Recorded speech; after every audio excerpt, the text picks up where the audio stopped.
What is up, everybody? Welcome back to the City Life Project YouTube channel for yet another UFC predictions video live here on the channel. It's been, over a month since we've done a live UFC predictions video. We snuck in a predictions video for the Ryzen 45 event during the UFC break, but we are back.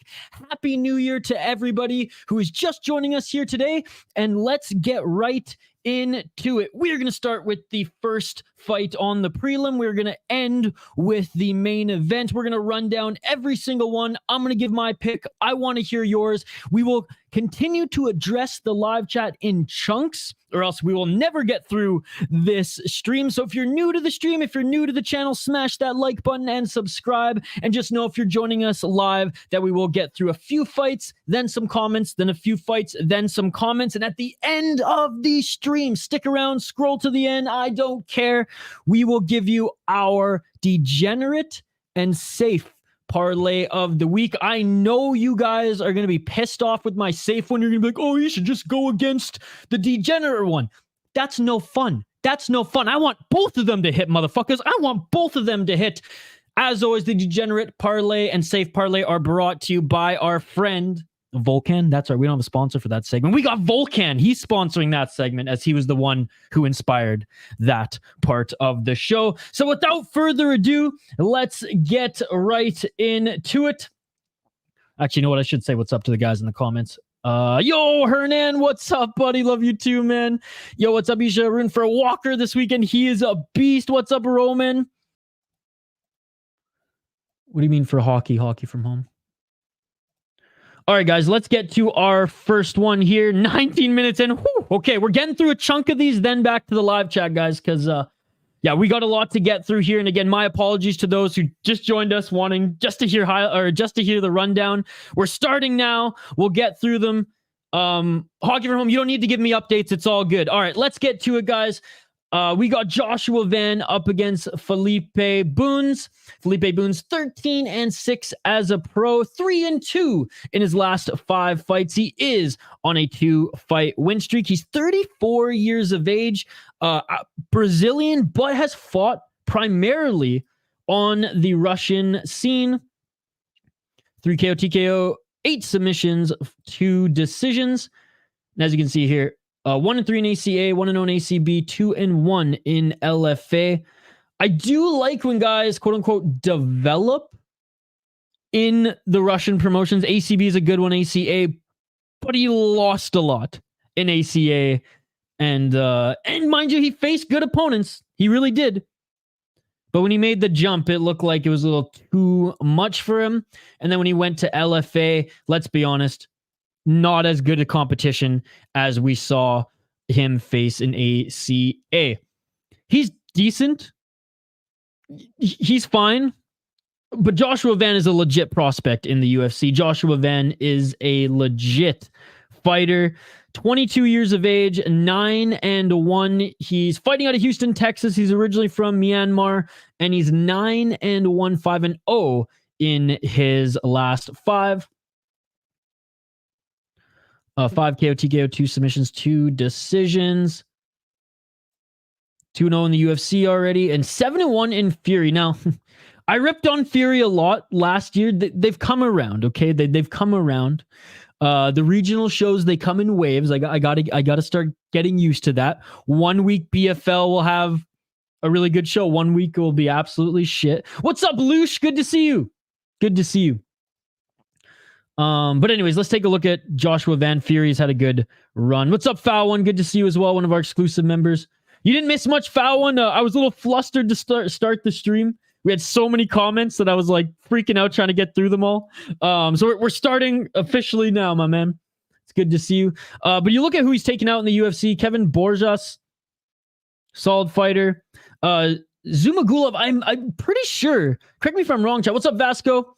Zumagulov, he took that fight on short notice, if I'm not mistaken. Went split decision against him. Poor Zaglas, the split decision or unanimous, just the decision king in the UFC on the bad end of it, unfortunately. Still a good opponent. Like, he's not a bad fighter at all, given his recent record in the UFC, given he was recently cut from the UFC.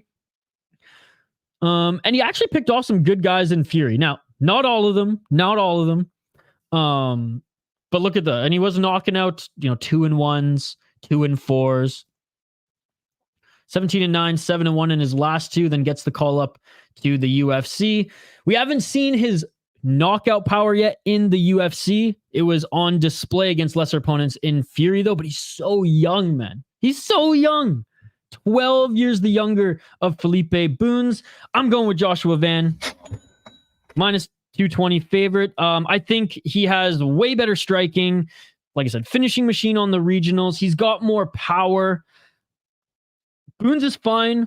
He does drop his hands quite a bit, drop his guard, either when he's throwing or when he's biting on feints. So just something to keep your eye out on, just your eye on with some of the tape that I've watched from him. He does drop and just drops his guard. He bites on a lot. I think Joshua Van is just better overall. He's got decent takedown defense, definitely enough to stuff those of Bunes if Bunes realizes quickly that he can't stay on the feet with him. He's got decent wins in ACB, that of Bunes, but again, not that impressive in LFA, not that impressive in ACA, so I'm going with Joshua Van. We'll get back to the comments here, guys, and I want to hear you. I want to interact with you guys on these picks. I really do, but we gotta move along here. Tom Nolan versus Nikolas Motta. Tom Nolan 6-0. He's undefeated in his young pro MMA career against Nikolas Motta. Nikolas Motta 13-5 as a pro. He is the pretty big underdog at plus 235. He's 30 years of age, fighting out of Las Vegas. I was out of Extreme Couture.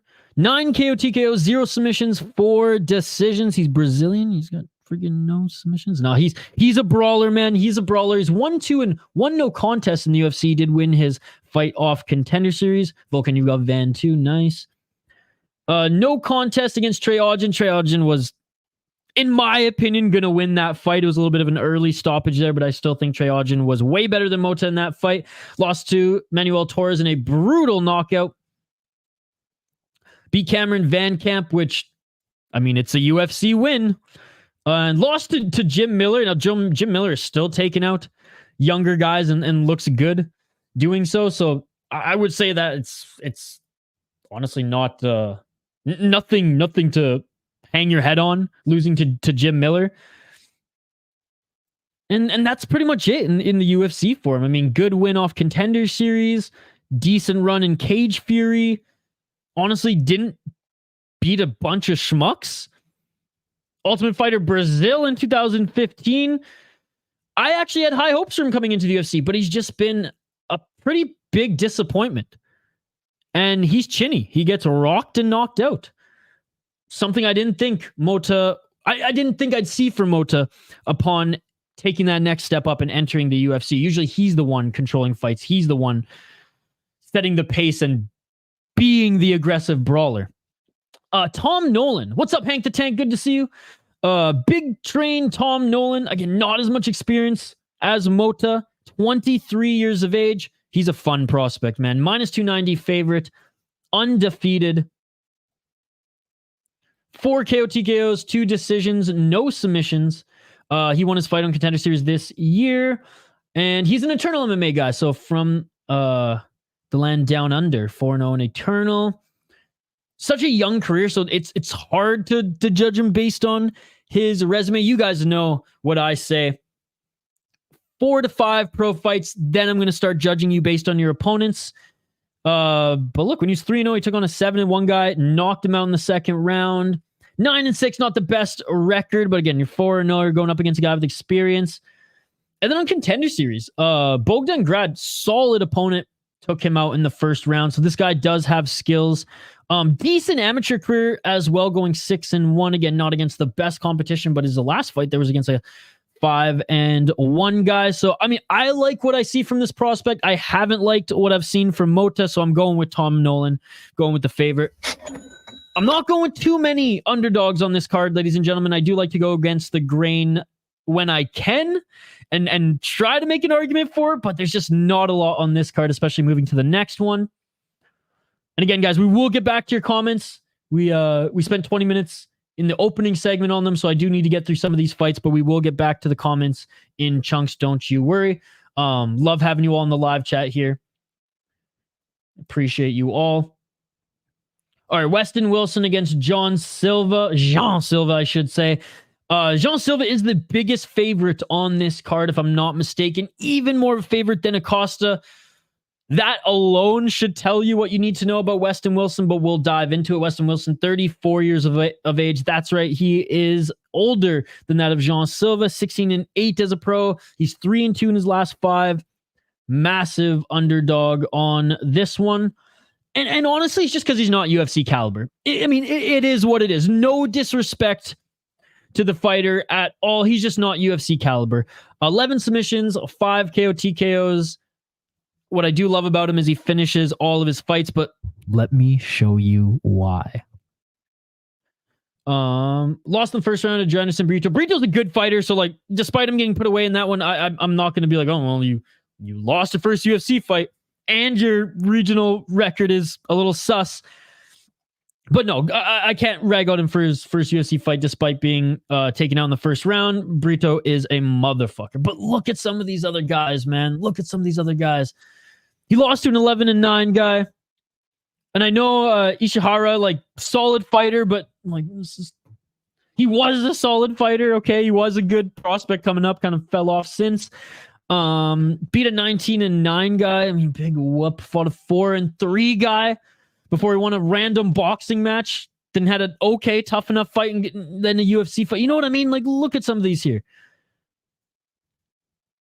Oh yeah, you beat a 1-14 guy in 2021. You know what I'm saying? You know, you beat a guy making their debut. He's lost to the best guys that he's faced on the regional, man.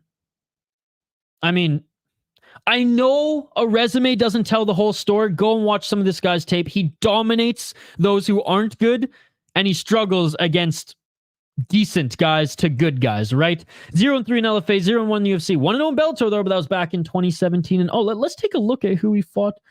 Oh, a 3-3 guy. Got you. So, anyways, that's Westin Wilson. I'm guessing. I don't know why he's in the UFC, to be perfectly honest. I really don't. And again, I'm not trying to disrespect him. I'm just trying to call it as I see it. Minus 800 might be a little too crazy, like too large for Jean Silva, because Jean Silva's good, but he's not this like epic prospect coming up. He is good though. 11-2. 27 years of age, 8 KO TKO, 2 submissions, 1 decisions, 1-0 Contender Series, 2-1 in Aspera Fighting Championship. And that's just a thing. Haven't really heard of many of the other leagues he has fought in. However, his resume is not as padded as his opponent. Lost early as well, knows what it feels like, and has been on an absolute tear. 2, 4, 6, 8 fight win streak. Beat Kevin Vallejos on Contender Series. He is the Samurai. Oh, what the heck is the league called again? Samurai Fighting House champion. He won the belt back, or maybe defended it. He probably still had it. Kevin Vallejos, that was actually a really fun fight. Kevin Vallejos is no joke, and he earned a contract based on that one. Wasn't able to finish him. I'm interested to see if he can apply his finishing ability to the UFC. The UFC are giving him a layup to test that in this one. Again, way better resume, guys. Definitely not like a blue chip prospect by any means, but a solid fighter, and at 27 years old on a huge win streak. I'm going for the favorite here. Surprise, surprise. Jean Silva. All right. One more and we'll get back to the comments, guys. One more and we'll get back to the comments because I see they're piling up, but I appreciate you guys. Let's quickly go over this one. Next on the card, we have Farid Basharat against Taylor Lapilus. Now, I do think his brother is a little bit more talented. He's just got to stop ball crushing his opponents, or sorry, kicking his opponents, shattering their gonads. But, if he lowers his leg kicks again, he's going to be, he's going to be the better of the two. But having said that, Farid is no joke, man. Farid is no joke. But neither is Taylor Lapilus. I really, really like this matchup.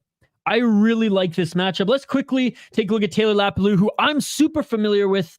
following him in Eris, because I've watched almost every single Eris show. I think we started streaming Eris very early as well, and I've watched every single one of their events except for their like 1 and 2. I think we started at 3 and we started streaming at like 4 or 5. And Taylor Lapilus actually tore up Eris. 19 and 3 as a pro, 31 years of age. He's a Fernand Lopez MMA Factory guy. 4 KO TKOs, 6 submissions, 9 decisions. He's leans more on the decisions, but he's very much well-rounded. Yes, the Nutcracker. 4 and 1 in the UFC. Since coming over from Eris, man. 100 or 5 and 0 100% fights and 3 and 0 in Eris. He beat Loughran in his last fight, another prospect coming into the UFC. He beat DeMarte Pena in Eris, the champion. He beat Wilson Reyes, 24 and 11 guy, 12 and 1 Marcos Brunno, 10 and 0 Nate Maness, 8 and 0 Iran Nezad, 6 and 0 Omar Somal. Do you guys see a trend here? He's the freaking he upsets all of these guys. He is good and beats the guys who are undefeated. He's the undefeated killer, man. It's crazy. No joke. Out of his last 10 fights, 9 wins in his last 10. 6 of those wins have been against undefeated guys. I mean, I know people latch on to some weird storylines when it comes to betting, guys. Farid Basharat is undefeated. Just saying. But anyways, very impressive resume. This is his second go-round in the UFC. And he looks good, man. He looks good. It's not like he left the UFC just to fight bums. Farid Basharat, ferocious. Farid Basharat, fighting out of Las Vegas. The off-gun fighter. He's 26 years of age. He's sick, man. He is a good prospect. Fighting out of Extreme Couture in the United States. 1 KO TKO, 6 submissions, 4 decisions. He's very strong, and he's got intense, explosive grappling. 2-0 in the UFC, 1-0 off Contender Series. Great win against Clayton Rodriguez. Nabbed up that arm triangle choke early. Good win against Damon Blackshear as well. And got his contract via unanimous decision on Contender Series. And again, he's still pretty young in his pro MMA career. Not a lot of stinkers on his resume, given, where he was at as well. When he beat a 3-1 guy when he was 1-0. Yeah, he went up against a 0-3 guy when he was 2-0. But when he's 5-0, beat a 4-0 guy. 6-0 went up against a guy with a lot of experience in Octagon, no less. Which is, you guys know how much I love Octagon. 16-8-1 guy. 6-4. Yeah, that's a little sus. But no, this one should be fun, man. This one should be fun. Lapilus is a good underdog in this one, but I'm going with Basharat. The weird storyline, the weird juju of him taking out, a 10-0 guy, an 8-0 guy, 11-0 guy, a 6-0 guy. Like, again, 6 out of his last 9 wins have been against the guys who are undefeated. I'm as much as I want to go down that storyline with my official pick, I'm going with Basharat. This is a great test for Basharat. As Lapilus is just so well-rounded. He has good takedown defense. He's good on his feet. He keeps beating undefeated prospects, like I said. But Basharat, I think, is just overall a little bit better. I think overall he's a little bit stronger. I think his grappling is better. And just his fighting style is fought at more of a high pace than that of Lapilus. And he's a little bit more explosive. I don't really have much more than that. I said Lapilus, he's a good underdog at plus 205, but I'm going with my official pick, Basharat. All right, before we get to this next one, let's get back to the comments. Really appreciate your guys' patience as we run down these fights. All right. My lock parlay is Basharat McGhee at minus 110. Nice. Taco Day on Discord, then show up to talk more to disrupt. It's no disruption, guys. Like I said, I got a little flustered because I just didn't expect it. I fucking love all you guys, though, so I appreciate you. And Vasco, happy New Year, buddy. I haven't seen you since after the New Year. Hope you're doing well. Solid parlay. Volkan's got Van as well. Yeah, every Brazilian, they're born with a couple stripes on their, I usually say white belt, but hey, you said it, blue belt. Hank, UFC's back, baby. Glad to have you here. Jim fucking Miller is how he wants to be addressed. Sorry. Nolan for me too. Yep. Jean Silva's going to sleep him. Yikes record indeed. My D-Gen parlay is Arlovski fight going past 2 rounds. Brunno, Ferreira putting Phil Hawes on a get well soon card via stoppage. Ankalaev finish inside 2 rounds. And Ricky Simón over Bautista. Free money. That's a good parlay. I think the only one that I'd push back on a little bit would be Ankalaev finish inside 2 rounds. That's it. And again, even then, it's like I'm splitting hairs at this point for the sake of conversation. There's a guy in town here, has 0-9 record. It's like 44 and still trains. Gotta know when it's not your thing. Yeah. Good luck for that Arlovski fight hitting. Love the Ricky Simón pick. Big fan, and my lady is friends with his sister. I kind of question the Ankalaev pick. I think Walker might leg kick him and break him down and get it done. That is a very sophisticated bet. Brad Pitt Promotions 11. Andrew, it's good to see you here too, by the way, buddy. Ankalaev doesn't know how to check a damn kick, even sparring Strickland. He just eats them. Oh, I haven't seen any of his sparring footage to show that, but I know that was a big issue against Jan Blachowicz. The nutcracker himself. Basharat. I'm praying for Basharat. The brother fighters have been on the bad end of the totem pole as of late. Truth. A cultured man alert. I bet you have pure marble floors and a gold-plated water fountain in your floor. That's just you, Dylan, and I've seen the background. I've seen the background of your house. You got a gold frickin' piano, if I'm not mistaken, of the grand variety. What's up, Western Mass Climber? Good to see you. I wonder if Farid Basharat or bashed any rats lately. Charlie Kelly could be a good friend for him. Bashed any rats? He's the Basharat. I love it, Hank the Tank. First, I didn't I didn't read it like through a comical lens at first. I was like, what the fuck's he getting? Oh, Basharat, of course. Diamond encrusted. Oh my goodness. Western Mass Climber, it's good to see you, buddy. Just saying, hey, buddy, good to see you. Thank you so much for joining. Marcus is the man. Can't wait to see him fight again. Dude, I love Marcus. He took this fight on short notice, or not this fight, his first UFC fight on short notice, and he finished his second fight as well as first fight, so 2 finishes. I believe he got, I don't know if let me know in the live chat here. Did he get UFC bonuses in both of the fights? I know he got them in one. So like going from the regional scene to UFC, he's made so much money already last year compared to what he's been making as a pro. So I'm very happy to see that. And he's one of those who I've reached out to as well. He hasn't got back to me yet, but hoping, knock on wood, to bring him on the show, bring him on the podcast, as he just seems like such an awesome guy. And he's got a YouTube channel and a podcast now as well. So it'd be cool to just talk to him. He seems like a super likable guy and a big fan of the sport as well. Then I like Ankalaev by decision. It went from plus 800 down to plus 490. I'm alone with the Walker by KO, TKO inside 3, finish clearly. He did not again, and I can't explain it, guys. My heart is leaning towards that pick. His recent video package was great. Dude, he's so awesome. And salt of the earth, still a badass fighter. He's awesome, man. He's awesome. And speaking of, let's get right into it. Marcus McGhee against Gaston Bolaños. Look, you guys know I'm a big fan of the Peruvian wave of MMA fighters I shouldn't even say taking over the world, but making themselves known now outside of just the Peruvian and Argentina regional leagues. But let's be honest here, man. Our boy Marcus McGhee is going to clean up on this one. Let's first start with taking a look at Gaston Bolaños. 7-3 as a pro. 3-2 in his last 5 fights. He is on a 2-fight win streak.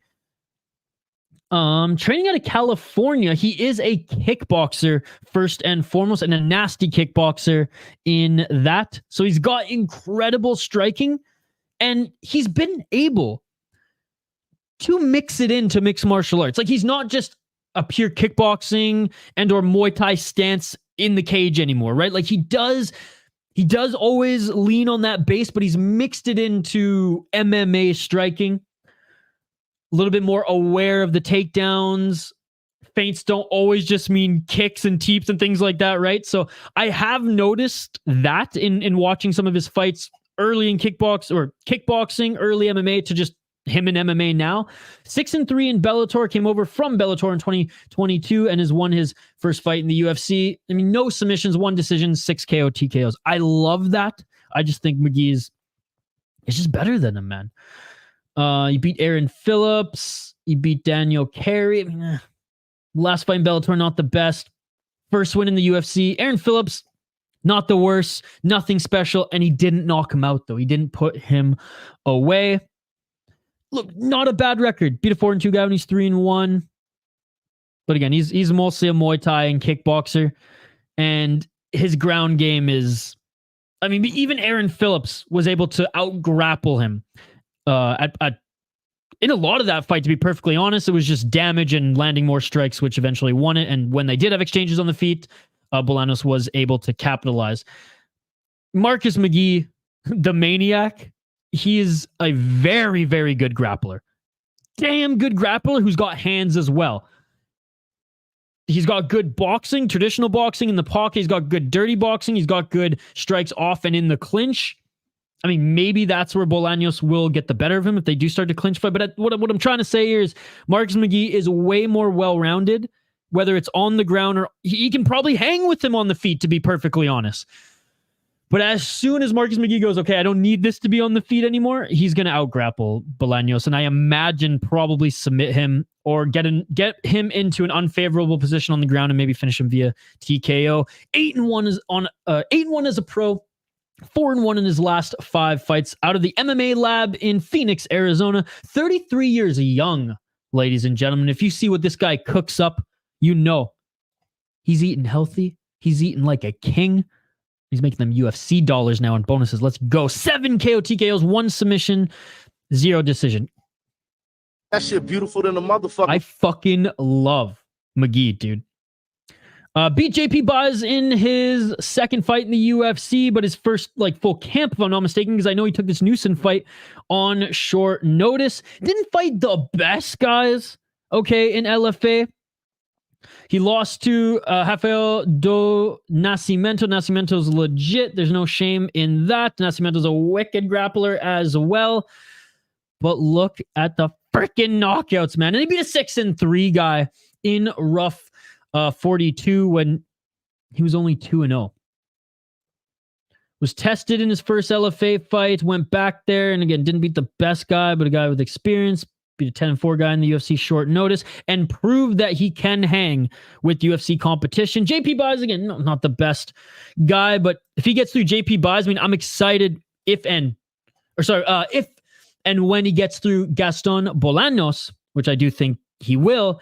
I'm excited to see what the UFC will give him next, because I think he'll be ready, and the promotion will be ready to give him a step up in competition. Again, 33 years old. He's 8-1 in his pro MMA career.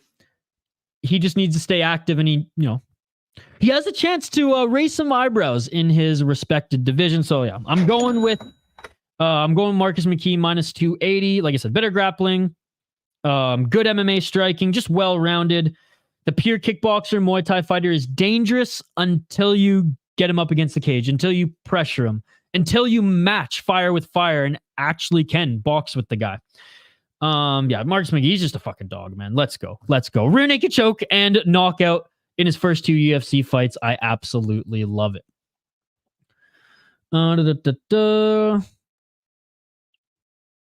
All right. Next here on the card, again, we'll get back to you guys' comments soon. Let's get through a few more of these. Love the interaction. Matheus Semelsberger, Semi the Jedi, against Preston Parsons. This one was tough for me to pick. This one's almost a pick 'em, and for good reason. Both of these guys are solid. Neither of these guys are contenders. They're each respectively good and entertaining UFC roster fighters. And Matheus Semelsberger, God, I've been burned the last 2 times I picked him to win, so it's personal. It's personal. I still don't know yet. I still don't know. Let's talk through it, and then I'll give my official pick here. Hell yeah, Vulcan, let's go, baby. Preston Parsons, pressure 10-4 as a pro. He's only 28 years of age. He's training out of Florida. Plus 105. He's the slight underdog. He's 3-2 in his last 5. He did lose his last fight. He trains out of Elevate, not Elevation, but Elevate MMA. 0 KO TKOs, 9 submissions, 1 decision. So you can see where his strengths lie. 1-2 in the UFC, 3-1 in HOF, 4-0 in Combat Night, and 2-1 in Titan FC. He lost to Trevin Giles, a close split decision to Trevin Giles in his last fight. Before then, he beat the undefeated Evan Elder. Lost to Daniel Rodriguez. Shout out to D-Rod. Coming back to the UFC. USADA free, baby. Let's go. And before that was on a good run. Beat a 5-2 guy, 10-4, 18-16, whatever, 10-7. Two of those are good wins given where he was at. Two of those were, one was bad, one was meh, but a 4-fight win streak on the regional nonetheless. When he started off 5-2, I'll take it, man. I'll take it. Beat a 6-1 guy when he was 4-1. Honestly, not a bad regional resume. Not a bad regional resume. He had 3 fights as an amateur. Very good grappler. Very strong wrestler. I don't want to go as far as say he's a submission artist, but 9 submissions. That's how he gets his win. Wears you down. Tries to lock in. Most, if I'm not mistaken, mostly rear naked choke.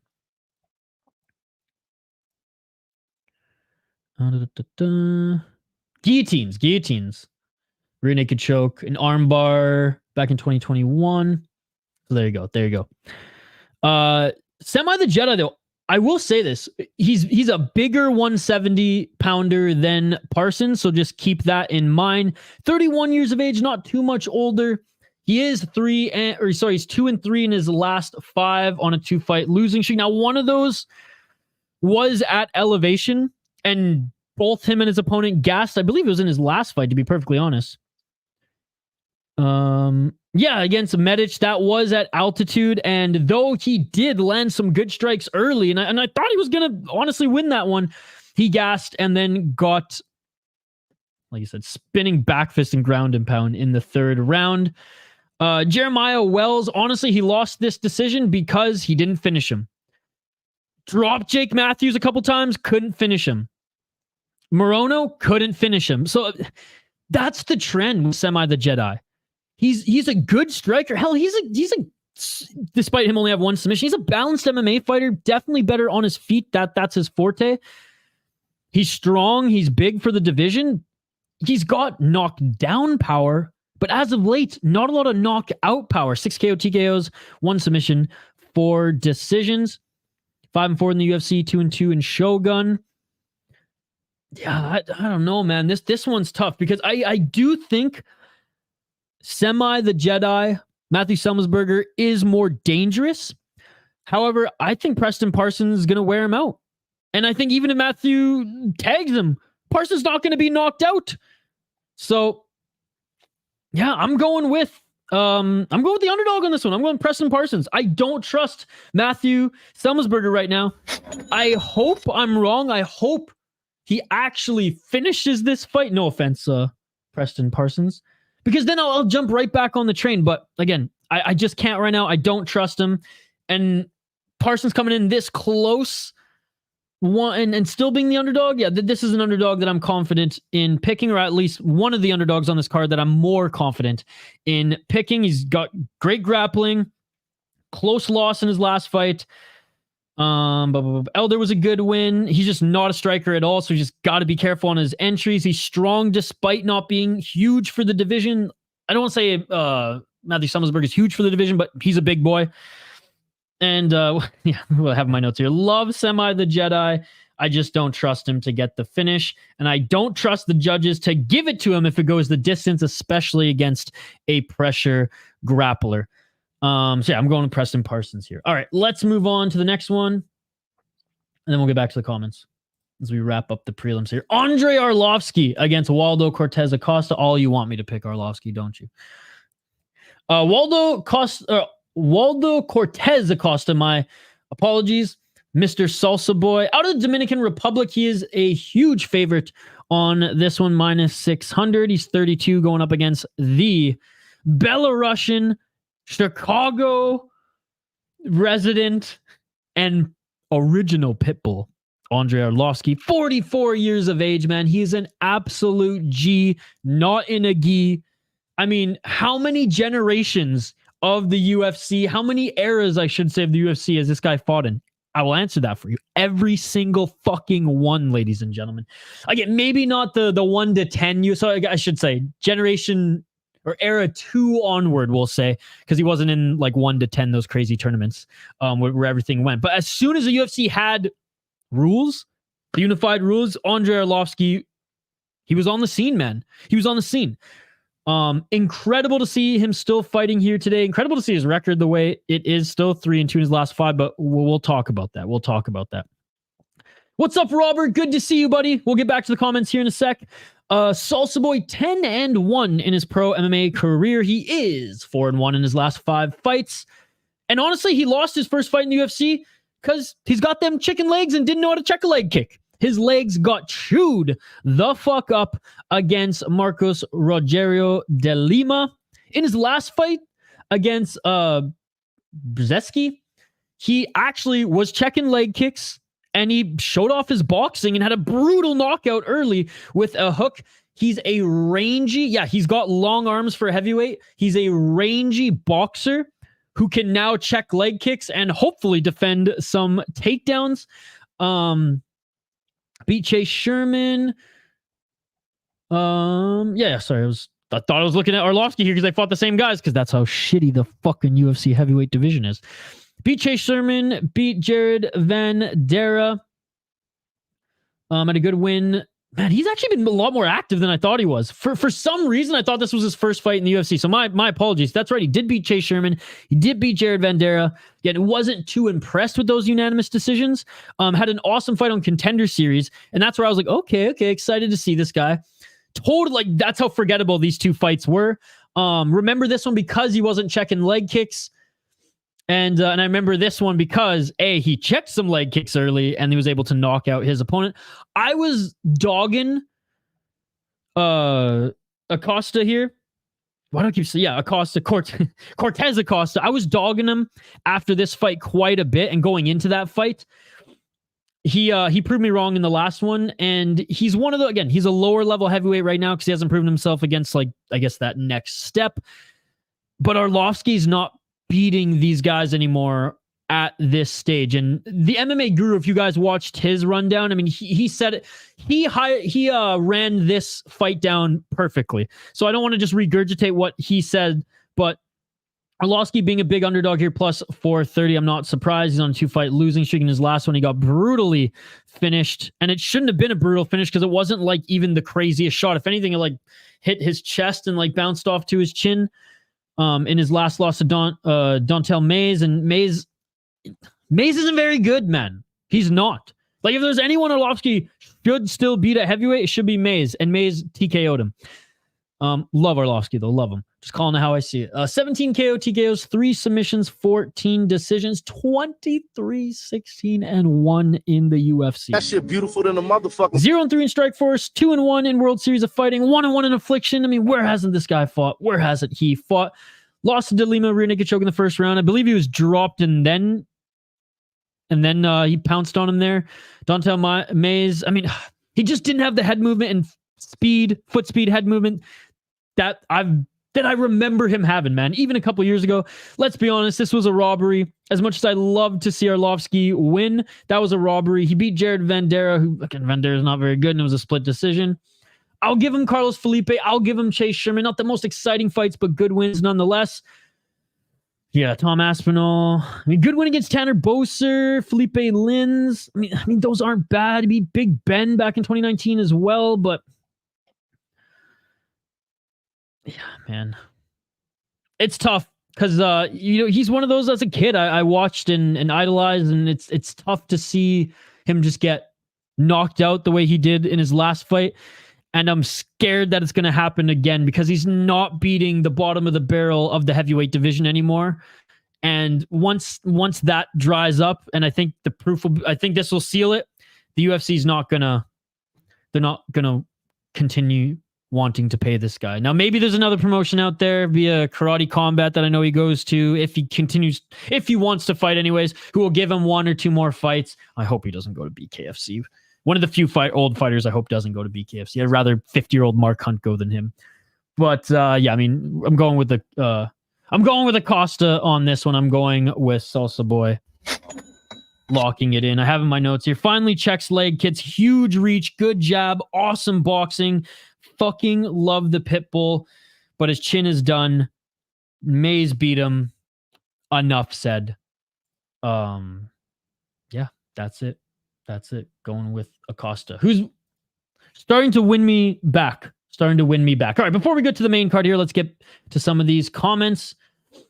Vulcan, I might hedge my bet with an over 3.5 rounds side bet for Ankalaev fight at plus 290. McGhee's one of those guys that's hard to get against unless you know he's completely outgunned. That's probably smart because if Walker wins, he's going to have to break him down, and Ankalaev has failed multi-times to capitalize on these bigger fights.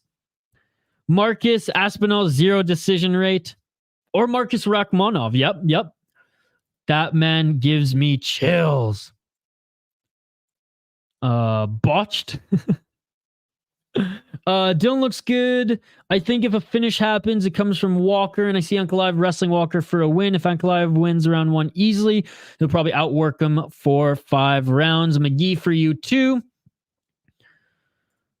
Did I ever tell you the story of Old Man McGhee? Dun dun dun. Nah. D-Rod Perry rematch one day in BKFC. Oh my goodness, I would love that.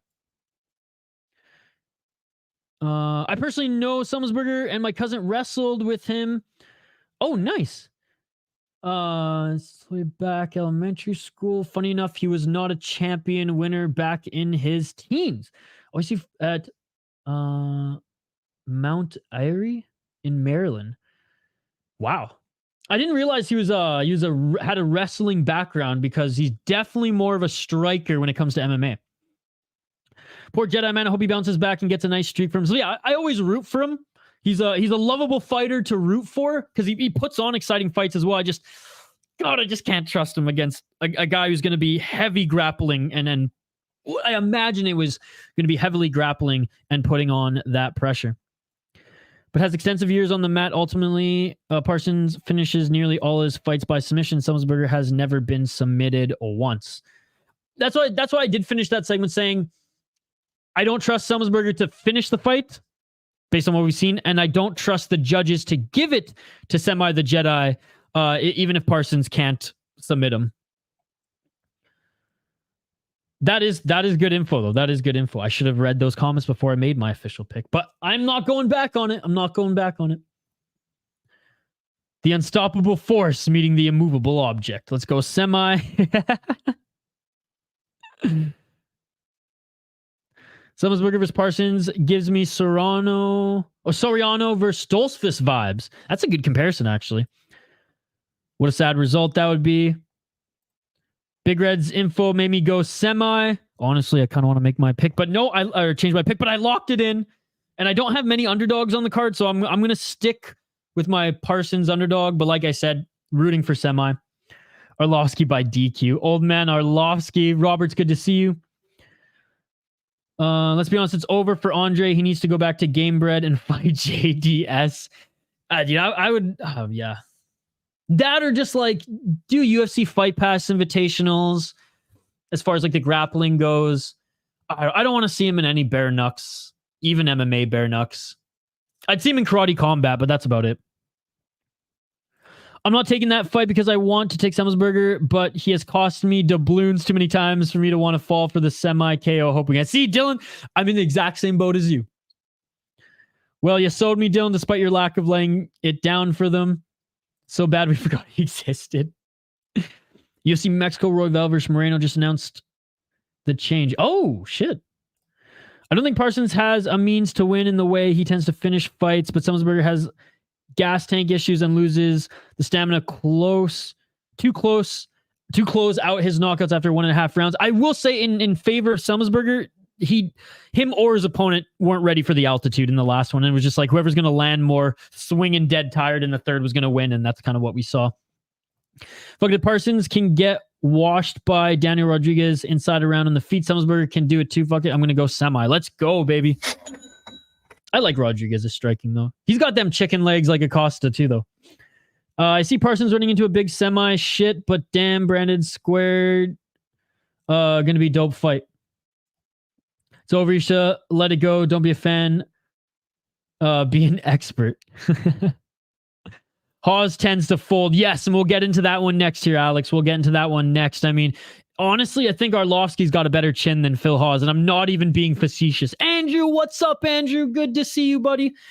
We're just giving picks and predictions for the card, so we're not actually watching any fights right now, Andrew. Leafs 3-3. Who are they playing, Andrew? I know Minnesota's playing Philly tomorrow. Andrew's going for the underdog too. I love it, Andrew. Hope you're enjoying Florida, my man. Guys, Andrew, he's one of those Canadians, we call them snowbirds, who instead of Arizona, because, well, let's be honest, Florida's a lot closer to him, he spends his winters, yeah, that's right, his -30 Celsius winters in that of Florida instead of those freezing Ontario winters. Andrew goes to Florida every year for a few months with his family. So from the beaches of Florida is Andrew right now joining us. Hope you're having a great time, Andrew. Islanders. Well, I'm kind of in. I don't really like the Islanders either, but go Islanders, Andrew. Sorry, Andrew. Love you, buddy.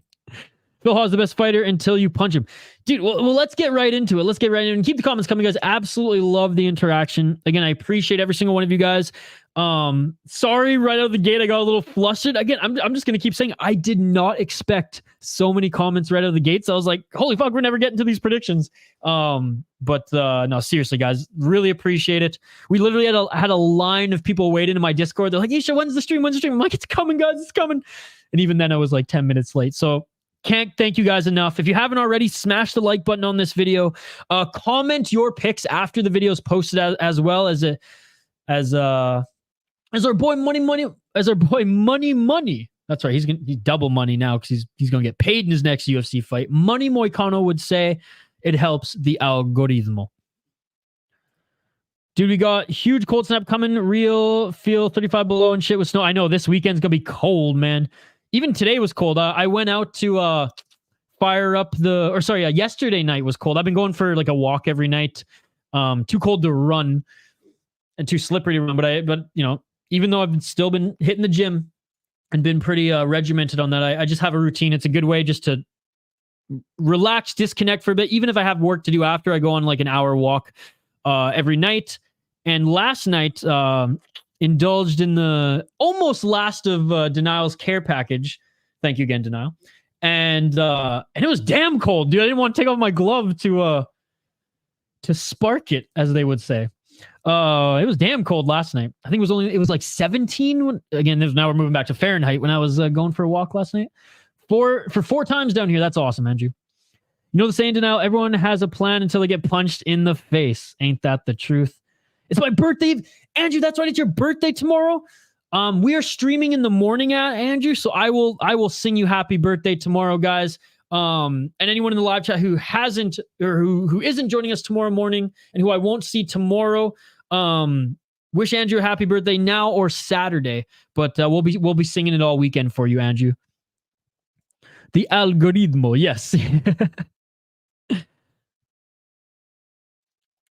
What's up, the Red Reaper? Sup, brother? How's everyone doing? I'm doing great. Hope all you are. Smash that like button, sub if you're not. Thank you so much, the Red Reaper.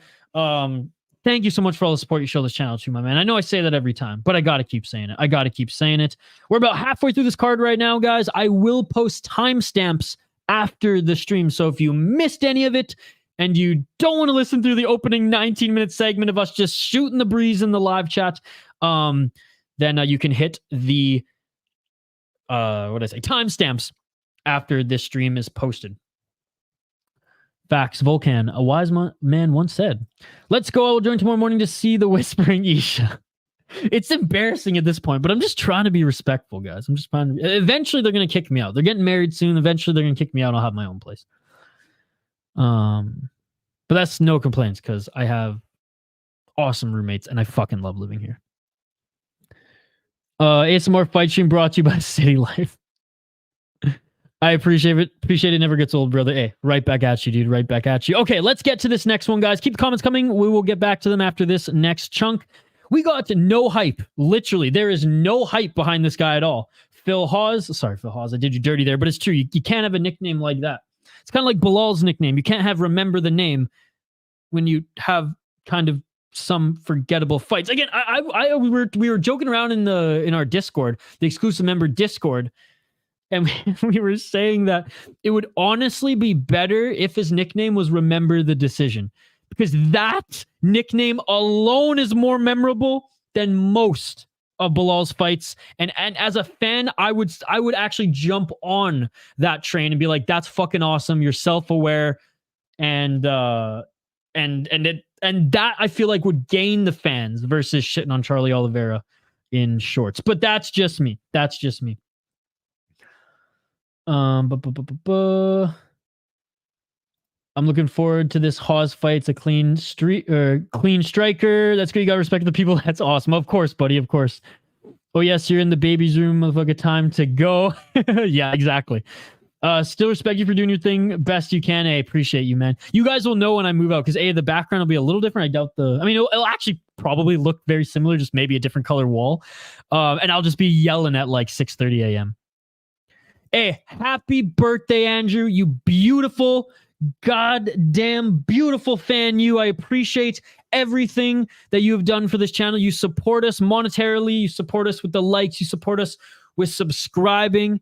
Andrew, it's an honor to call you my friend, sir. You've been supporting me since the THPN days, all the ventures that I've done alongside Hockey from Home. So can't say thank you enough, man. You literally helped me pay rent in November. And and again, I just, words cannot describe how much I appreciate you supporting this channel, man. Even though you're more of a hockey fan, you're still here watching fights with us. You're still here interacting with the chat. And you also support other MMA creators out there like Rigo, like Pick'em. So thank you so much, Andrew. I hope you have an awesome birthday weekend. Because when you have your birthday on Friday, I feel like unlike Sunday where like, that's it. Sunday's your birthday. When you have your birthday on Friday, it's like the whole weekend's your birthday, man. So happy birthday weekend, Andrew. I pick not Phil Hawes. Hawes has what? Beasto. He was his only win. Tiny. Oh, the little guy, Duran win. Yeah. No worries. Hawes' only win was like Duran win. There we go. I didn't see the last comment there, and I'm like trying to decipher it. I'm like, goddamn, autocorrect's a bitch. And I know I type very quick. I just smash my keyboard, and it's worse when I'm texting. So I get it. And Duran win is just, wait, what is Duran win? He's just a, how did the MMA guru say it? An overweight 155. Duran win is not a good MMA fighter.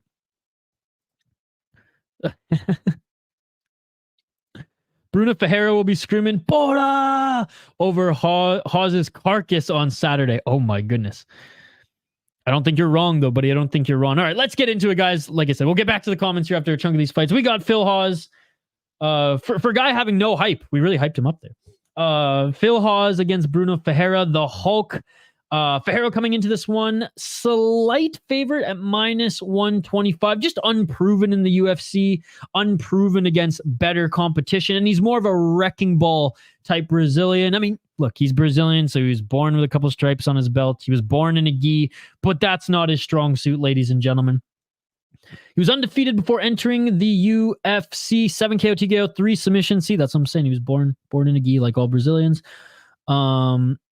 1-1 in the UFC, 1-0 off Contender Series.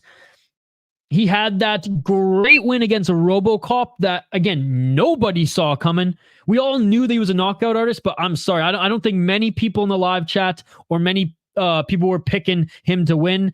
That was a beautiful counter left against RoboCop, put him to sleep, came back and got knocked out himself. But honestly, against a very, very good veteran, a very good regional veteran, but a guy who's seen everything, who's seen the power punchers, who's seen the wrestlers. Didn't think it was going to end that quickly, but that's the risk of Ferreira's game. Is he's a firefight type of fighter, right? He is a pocket brawler, and it's kill or be killed with him. And going up against a guy with that much experience was his demise. So I picked against Bruno Ferreira in his first fight. I picked for him in his second fight. I was wrong both times. Hopefully my pick is right this time. But let's quickly talk about Phil Hawes. Quick, 12-5 in the UFC. Man, correct me if I'm wrong, but was he not a pretty hyped, oh, the irony, prospect coming into the UFC? 12-5, 2-3 in his last fight. He's on a 2-fight losing streak. Trains out of Kill Cliff, so he's out of a good gym. 35 already? Dude, what the hell? Where's time going? 8 KO, TKO, 2 submissions, 2 decisions. He's actually very well-rounded, man. 4-3 in the UFC, 1-0 off World Series, or 1-1 in World Series of Fighting, 1-1 in Contender Series. I guess he's been around for a while, man. I keep forgetting he's been around for a while. Got brutally knocked out against Aliskerov in the first round. Got brutally knocked out against friggin' Roman Dolidze in the first round. Beat Duran Win again. Who cares? Duran Win ain't that good, man.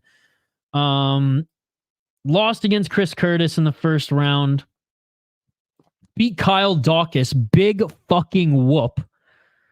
Beat Nasruddin Mavov, who is one of those guys who he's so hot and cold, in my opinion. He's either really, really good or really, really bad. Kind of like, oh, who's that?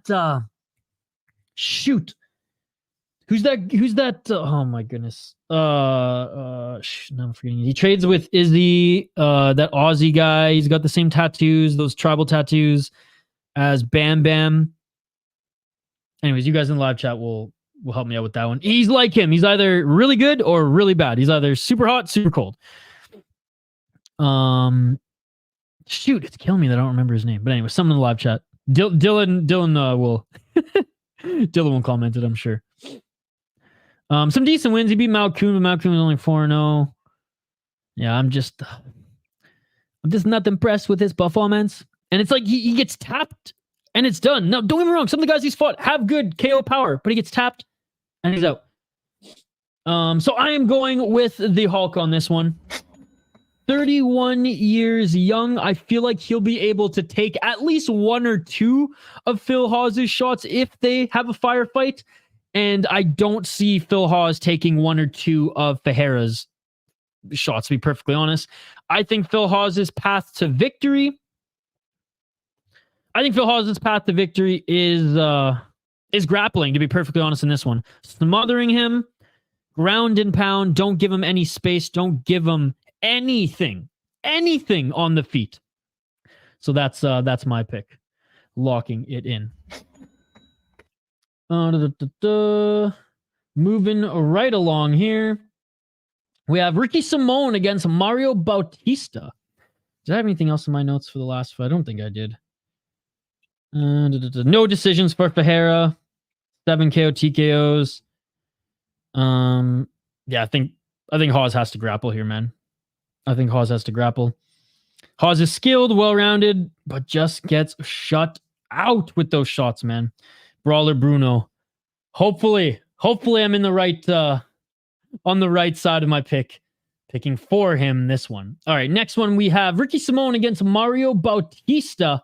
Ricky Simón, I mean, I love both of these fighters. This one could arguably be the best fight on the card. This could be fight of the night. They both fight at such a good pace. I argue that Ricky Simón fights at an even better pace. What's up, Funkmaster? What's up, Gino? 20-4 for Ricky Simón, 31 years of age, training out of Vancouver, Washington, not to be mistaken with beautiful British Columbia. -165, he is the favorite, and 4-1 in his last 5. 20-4 record. 6 KO TKO, 4 submissions, 10 decisions, 8-3 in the UFC, pretty good record there. 2-0 in LFA, 1-0 off Contender Series. Dude, he went almost 5 rounds with Song Yadong, man. And Song Yadong is an absolute killer. Beat Jack Shore. Jack Shore, solid fighter. Now, I know Jack Shore was saying that he did have weight issues in that one, and then Jack Shore eventually did move up a weight class. Jack Shore's a solid fighter, man. That's a great win. I mean, a Sun Sal's a little long in the tooth, but that was in 2021. I will say that's a good win as well. Brian Kelleher, he brings it, even though he's, again, long in the tooth now. 2021, he was still bringing it. Unfamiliar with this cat. And then he had split decision win against fucking Ray Borg, man. Dude, lost to Rob Font, Uriah Faber, beat a young Marab. I mean, dude, he's got a good resume, and I always like watching Ricky Simón fight. His opponent against Mario Bautista, Mario Bautista is legit as well. He is the slight underdog, so actually, he's a good underdog to take in this one. In a fight where, again, surface level, I saw the names, I was like, I have no one who I'm like leaning towards right away. I got to watch some tape. I got to look at their record. I got to look at their records again. Both of them are fun fighters, and I guess maybe I leaned Bautista to start, but quickly realized, no, I'm not bullish on that. This should be a good one. This is a great one from the matchmakers. 13-2 for Bautista. He's out of the MMA lab as well. So McGhee out of the MMA lab, so has a teammate on this card as well. 3 KO, TKO, 6 submissions, 4 decisions. So he's pretty well rounded. 7-2 in the UFC, very close to his opponent's record of 8-3. 2-0 in LFA. Beat Damon Blackshear unanimous decision. That was a good win. Damon Blackshear is legit. If I'm not, did Damon Blackshear take that fight on short notice? So he might have taken that fight on short notice. Regardless, he is legit. Guido Canetti, he's fine. Benito Lopez, that's a good win there. They both fought Brian Kelleher. I mean, they both fought some similar opponents. I think Canetti, they both fought as well. Jinsu Sun was good coming into the UFC. Lost to Trevin Jones, which I don't like that loss because I don't think Trevin Jones is a good fighter at the UFC level anyways, and hell, he even lost his last fight in Cage Wars, if I'm not mistaken. Lost Corey Sandhagen, no shame in that. Was on a win streak before suffering that first loss. So, I mean, Bautista, again, coming into the UFC was a pretty big prospect, and now a staple in the UFC. Maybe not a title contender, but a staple nonetheless. What do I have in my notes here, guys? I'm going Ricky Simón. And the only factor that pushed me that way was that I think he, and again, this is my opinion. These are my thoughts from what I've seen. I think he has better power. Both are very well-rounded. Both have fought and won against similar guys. Both fight at a pretty good pace. Ricky Simón's offensive grappling and clinch work, though, I think he's just going to be too strong and have a little bit more power than that of Mario Bautista. I think Ricky Simón is a little bit stronger, but Bautista at plus 140, that is not a bad underdog at all. I'm going Ricky Simón, though, but if I was a betting man, I'd probably sprinkle a little on Bautista, but I'm going with Ricky Simón, locking it in. We'll get back to you guys' comments here in a sec. Let's just get through, we're just going to fire through this one. And then we'll get back to your comments before we wrap it up with the final two. We have, what did you say in the left? Jim fucking Miller, ladies and gentlemen, going up against Gabriel Benítez. 40 freaking years of age. Are you kidding me, man? You watch him fight.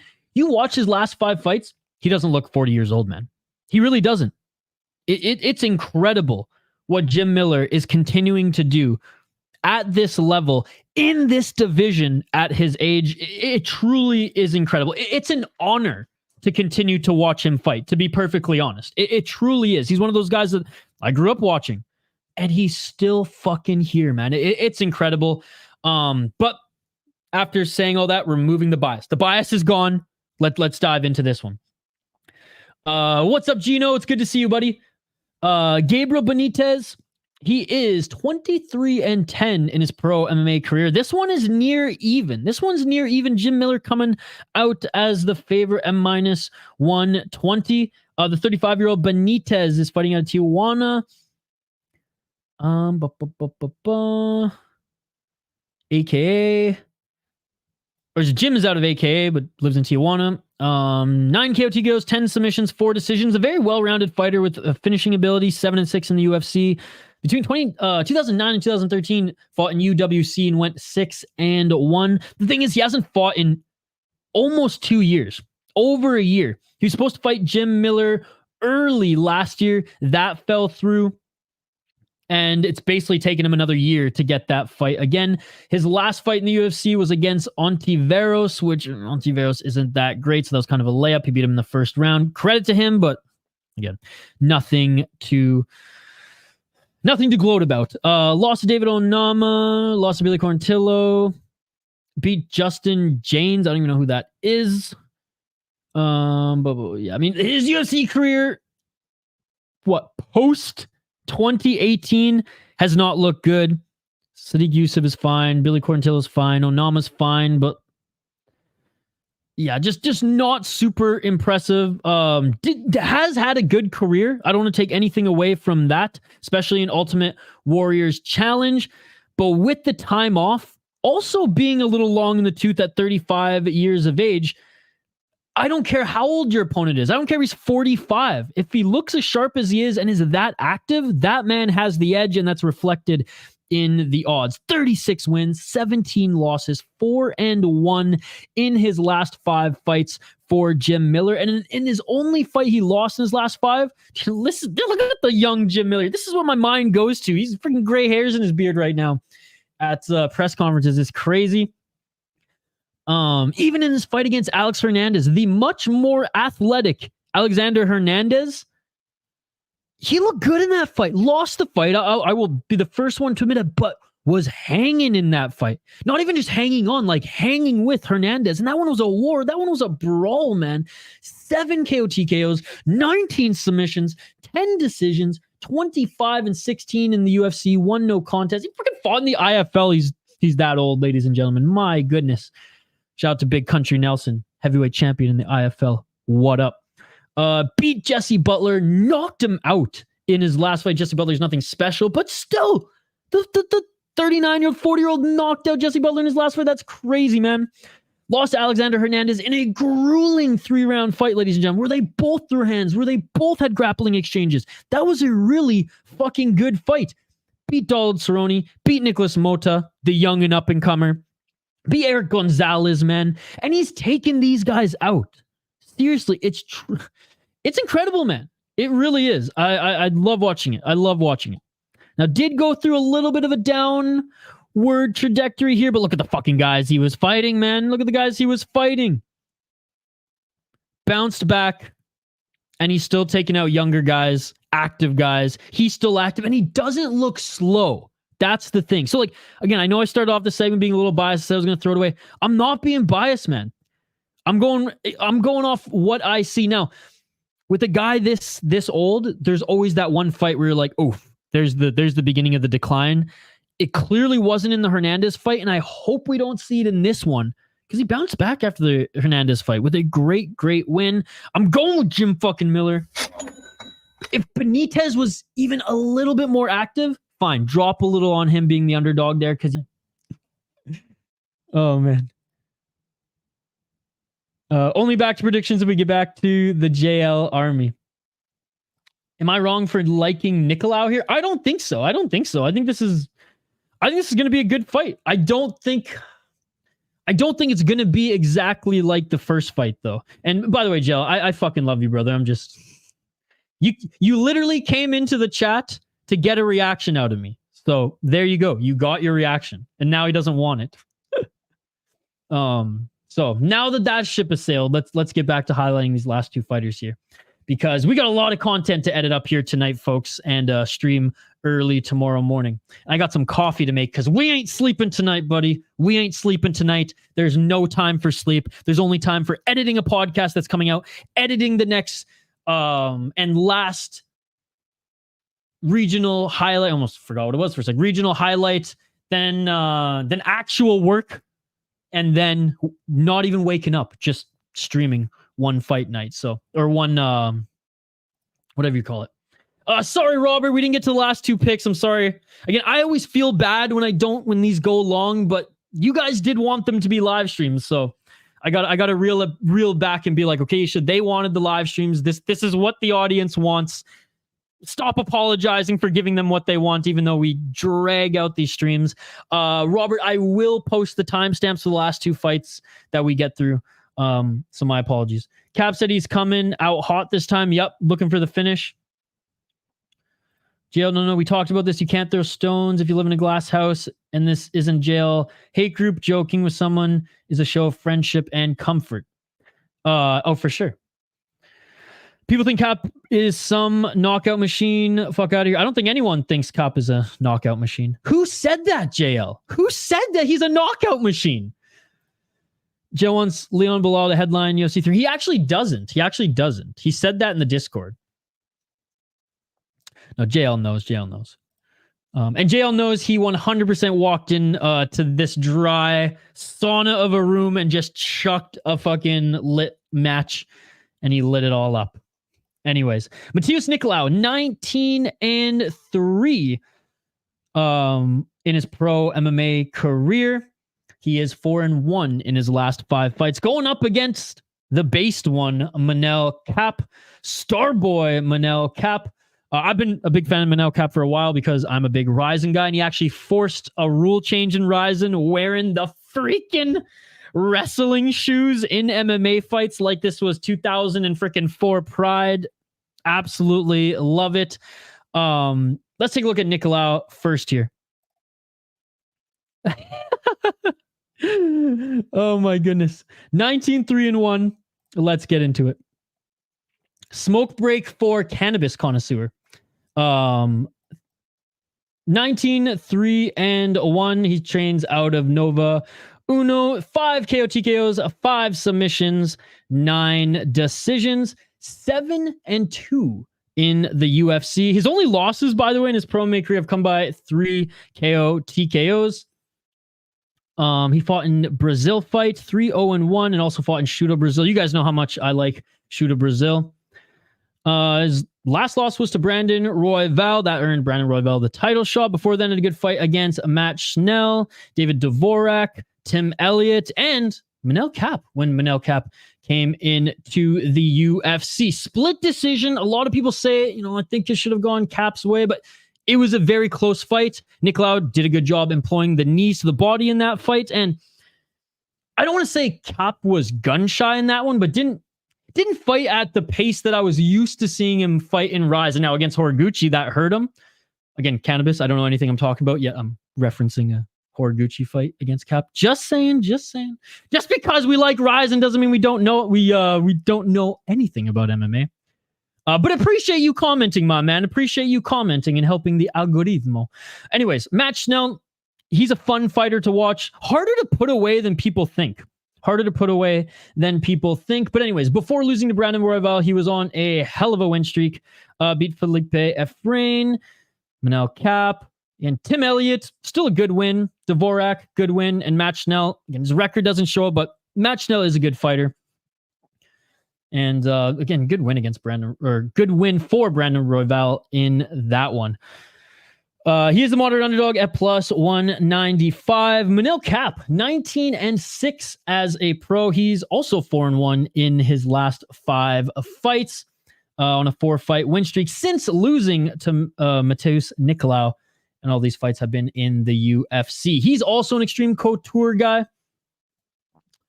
11 KO TKOs, 5 submissions, 3 decisions, 6-3 in Ryzen, 4-2 in the UFC. He was the champion in Ryzen as well. Good win against the youngster Felipe Dos Santos. Now I know Felipe Dos Santos did take this fight on relative short notice. I think it was like 2 weeks notice. Was it 2? It was like 2 or 3 weeks notice. Kai Car-France had to pull out of that one.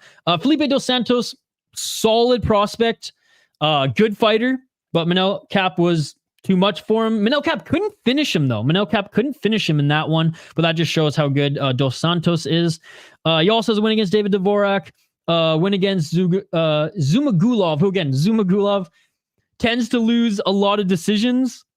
Not a bad fighter. Manel Kape put him out in the first round. And beat Ode Osborne as well, with a freaking flying knee, man. Oh, sorry, not his first fight in the UFC. He lost to Pantoja, then a close one to Nicolau.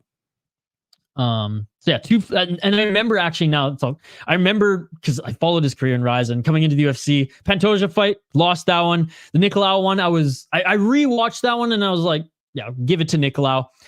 It wasn't as menacing, it wasn't as bad, it wasn't as horrendous as I thought it was watching it live. Obviously rooting for Manel Cap. Rewatched the fight and totally see why it went Nicolau's way. But yeah, beat Kaya Sakura, the current champ in Ryzen.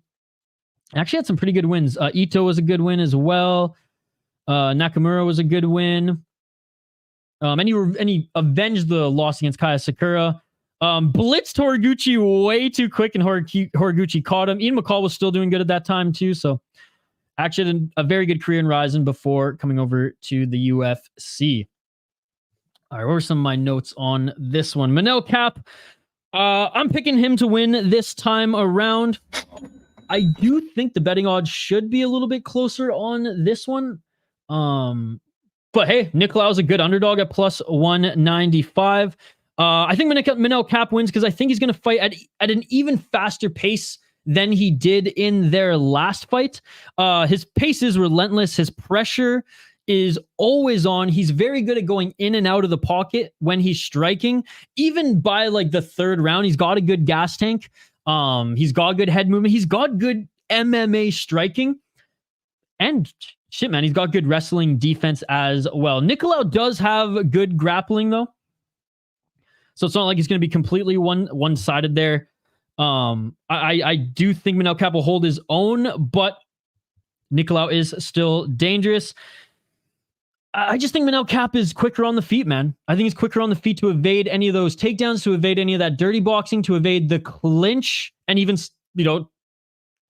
if Nicolau wanted to slow this fight down, bring it to the ground, bring it to the clinch, make Cap work to escape those positions or fight in those positions, I think Cap is just going to be too quick for him this time around. Like I said, Cap's not easy to take down.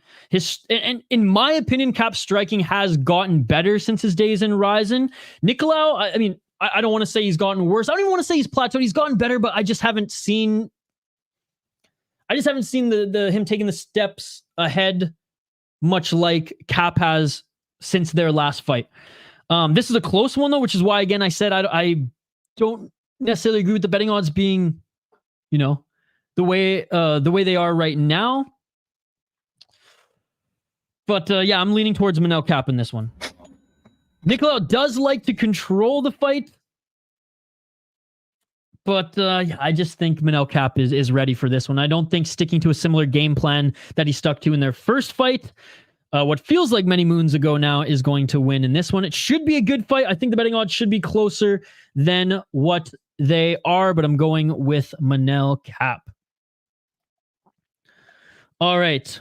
Main event of the evening, and then we will get to our degenerate and then safe parlay of the week. I'm already being roasted in the live chat, but I'm just going to say I'm already ready because I'm going to be roasted for my safe parlay. I know you all are going to be like, that's not a safe parlay. What are you talking about? You should have just gone and picked gone completely against, your degenerate parlay. I don't like doing that because I like the opportunity for both of them to hit.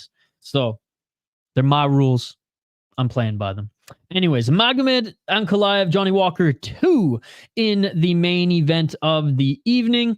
We all know how the last fight ended. A no contest there. A legal knee by Magomed Ankalaev. Magomed Ankalaev, 18-1-1. He's the minus 455 heavy favorite. 31 years of age, though, so still relatively young. Same with Johnny Walker. Johnny Walker, 21-7-0. Johnny Walker, going into that fight, was on a 3-fight win streak. Going into that fight for Ankalaev, their first fight, he was coming off that fucking draw against Jan Blachowicz. 18-1-1, like I said, for 31-year-old. 9 KO TKO. What's up, Dylan? Good to see you, buddy. We got Dylan Med and Dylan Chaikin in the live chat here. Had to think for a sec not to butcher your name again. Butcher your last name again. like I said, 9 KO TKOs, 1 submission, 8 decisions. And for a guy who has that smothering wrestling, he's been putting guys out via TKO more than submission. Now, very much likes to smother the guys, get in top position, land the ground and pound. Also 8 decisions there as a result of that style. 9-1-1-1, ladies and gentlemen, in the UFC, 5-0 in Akhmat Fight Club. I think robbery is it's not again. You guys know how I feel about that word. I hate when we throw it out willy-nilly. I think I was leaning towards Ankalaev too, but I 100% understand why some judge gave it to Jan, because damage matters in MMA. So I personally would not deem it a robbery, because a robbery has, in my opinion, and not even my opinion, as per definition, it has to be like a clear win for the opponent and he doesn't get it. Whereas this one, again, this is my opinion on this fight, it wasn't that clear. So I can't say it's a robbery personally.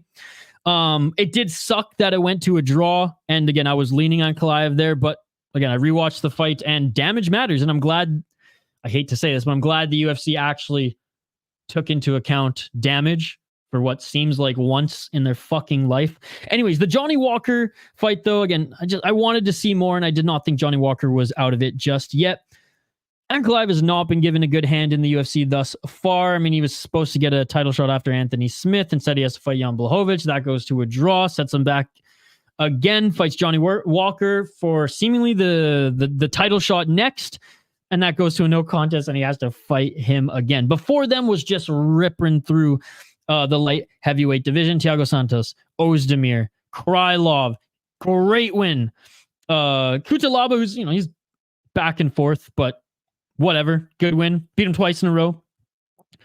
Lungiambula when he was 10-1. I mean, look at these amazing wins on his resume. His only loss coming to, of course, fucking Paul Craig, ladies and gentlemen, the Bear Jew himself. Johnny Walker, 21-7, 3-1-1 in his last 5 fights. He's a pretty big underdog at plus 350. 16 KO TKOs, 3 submissions, 2 decisions, 7-4-1 in the UFC, 1-0 off Contender Series.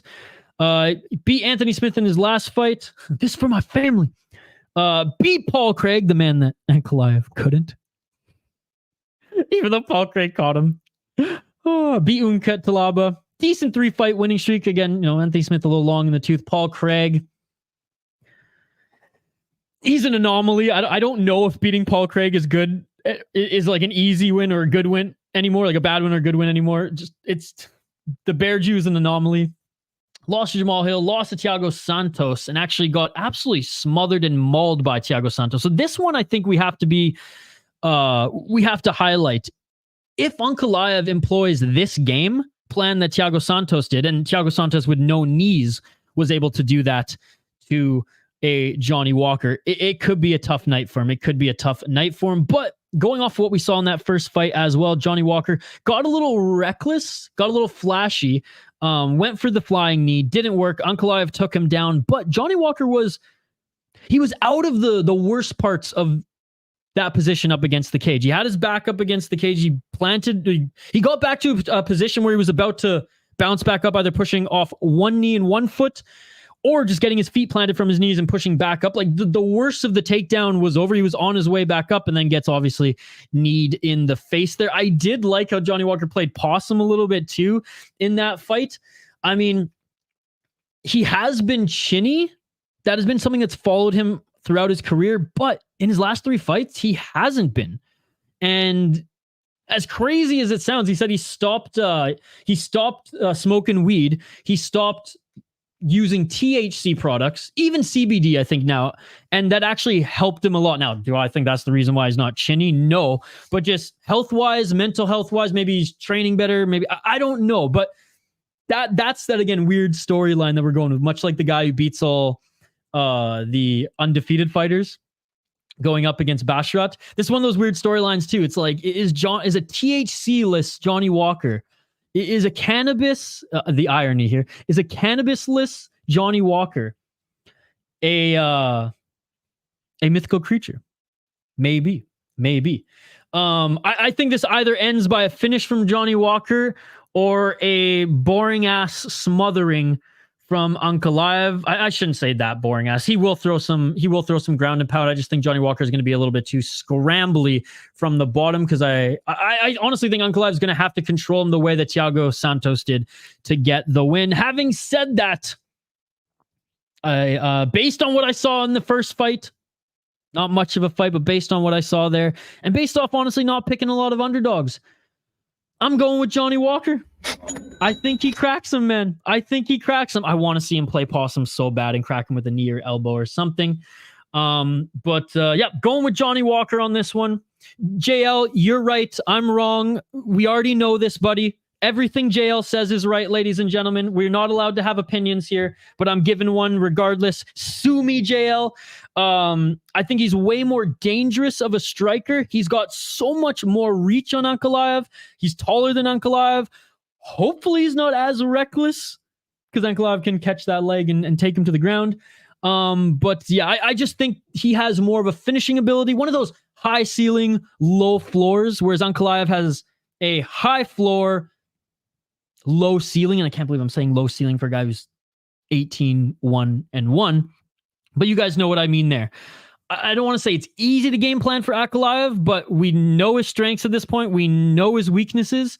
And I just wish we saw a little bit more of that last one. Or I wish that last one, like, if there was going to be someone who hit each other with an illegal shot, I wish it would have been in like the second or third round. Not that I wish it at all. Just so there was a little bit more data, quite frankly. So anyways, I got Johnny Walker winning this one. What do I have more in my notes here? I think the outside strikes at range, again, assuming he employs them and doesn't just walk in with a fucking knee. That will be in his favor. Is an 82-inch reach advantage. He's 6'6", so he's got 3 inches of height on.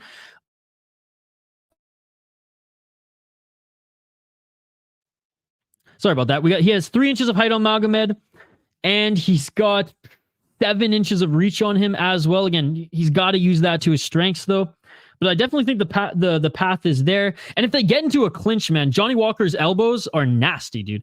Johnny Walker's elbows are nasty. He was able to get up in his last fight. Again, limited against Ankalaev, limited data on that one, but he was able to get back up, and he had it all set up, and he played possum there, which I just loved. Again, that's not necessarily a reason why you guys should pick him or why I picked him, but I just love those antics.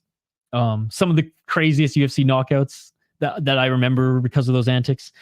And I think the pressure overall is on Magomed more than Walker. Walker goes into fights even though he's all business in the cage, he has fun. I think Walker knows that, yeah, maybe I get the title shot after this, but Ankalaev is like, I will get the title shot, after this. I am in line, right? Now, obviously they have to deal with the whole musical chairs up there after Hill. But next in line is Magomed Ankalaev if he wins this one. Whereas Walker, I mean, I don't know if the UFC will push that right away. So I do think Walker's playing with a little bit more house money, and I think the pressure is on Ankalaev, especially how he's been done dirty the last 2 times, and feels that way. He's been open about it, saying like, if the UFC fucks me over again, I might leave. Like him and his agent have been very vocal about that. So that's just a factor.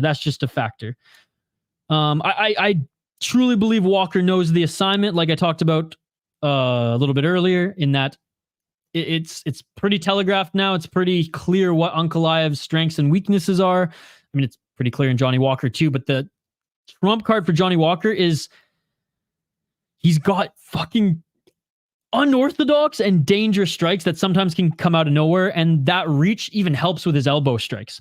So it's a little harder to telegraph exactly when they're coming, even though when that Johnny Walker is primarily a striker and employs those Muay Thais.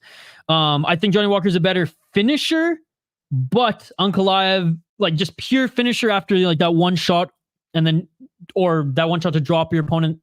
I think Ankalaev is more dangerous of a finisher when he has a bunch of control time already after he's weared down his opponent. Can he do that against Johnny Walker? I think that's his path to victory, but I'm going with the underdog on this one, locking it in. All right. And Jail's always right, dude. Isha's wrong. Jail is right. That is the theme of this entire channel. Get used to it, guys. But I know Jail wants to silence me, but we're going to keep doing this. Cannabis, buddy in the live chat in Jail, they want to silence me, but hey, we're going to keep doing these, guys. Degenerate Parlay of the Week brought to you by our good friend Volkan. He didn't make the parlay, but he inspired the segment. We are going with, to start off, number one on our 3-fight Degenerate Parlay. We do a moneyline parlay, three-fighter parlay every week, guys. And we also do a safe one. You guys are going to roast me for the safe one. So Jail, like, by all means, Jail, you can say it right now. Say, Isha, you're wrong more than you're usually wrong. Your safe parlay sucks. You can say that. I mean, say that right now ahead of time, because I know you're going to say it anyways. Gaston Bolaños, he is number one on my Degenerate Parlay. Andrei Arlovski is my number 2. Whoops. On my Degenerate Parlay. And Westin Wilson is my number 3 on my Degenerate Parlay. So that's right. Bolaños, Arlovski, Westin Wilson, all the biggest underdogs on the card. I'm bunching them up in my Degenerate Parlay. Safe parlay. And again, guys, hit me with the hate comments. Come on, Cannabis. Where are you at, brother? Where are you at? Hit me with the hate comments now. You guys are going to fucking hate this one, and I don't give a shit. Because, like I said, I could have just made this super easy and just said, oh, well, Acosta, McGhee, and Silva. Easy safe parlay. That's no fun. I want to live in a world where both of these can hit, ladies and gentlemen. So, with the safe parlay, we're going Ferreira, we're going Kape, and we're going Nolan, baby. That is right. We're going Bruno Ferreira, we're going Manel Kape, and we are going Tom freaking Nolan for the safe parlay of the week. Roast me. Come on. I can take it, guys. I can take it. Let's go. Let's go. All right, let's get back to the comments here before we close things out, guys. I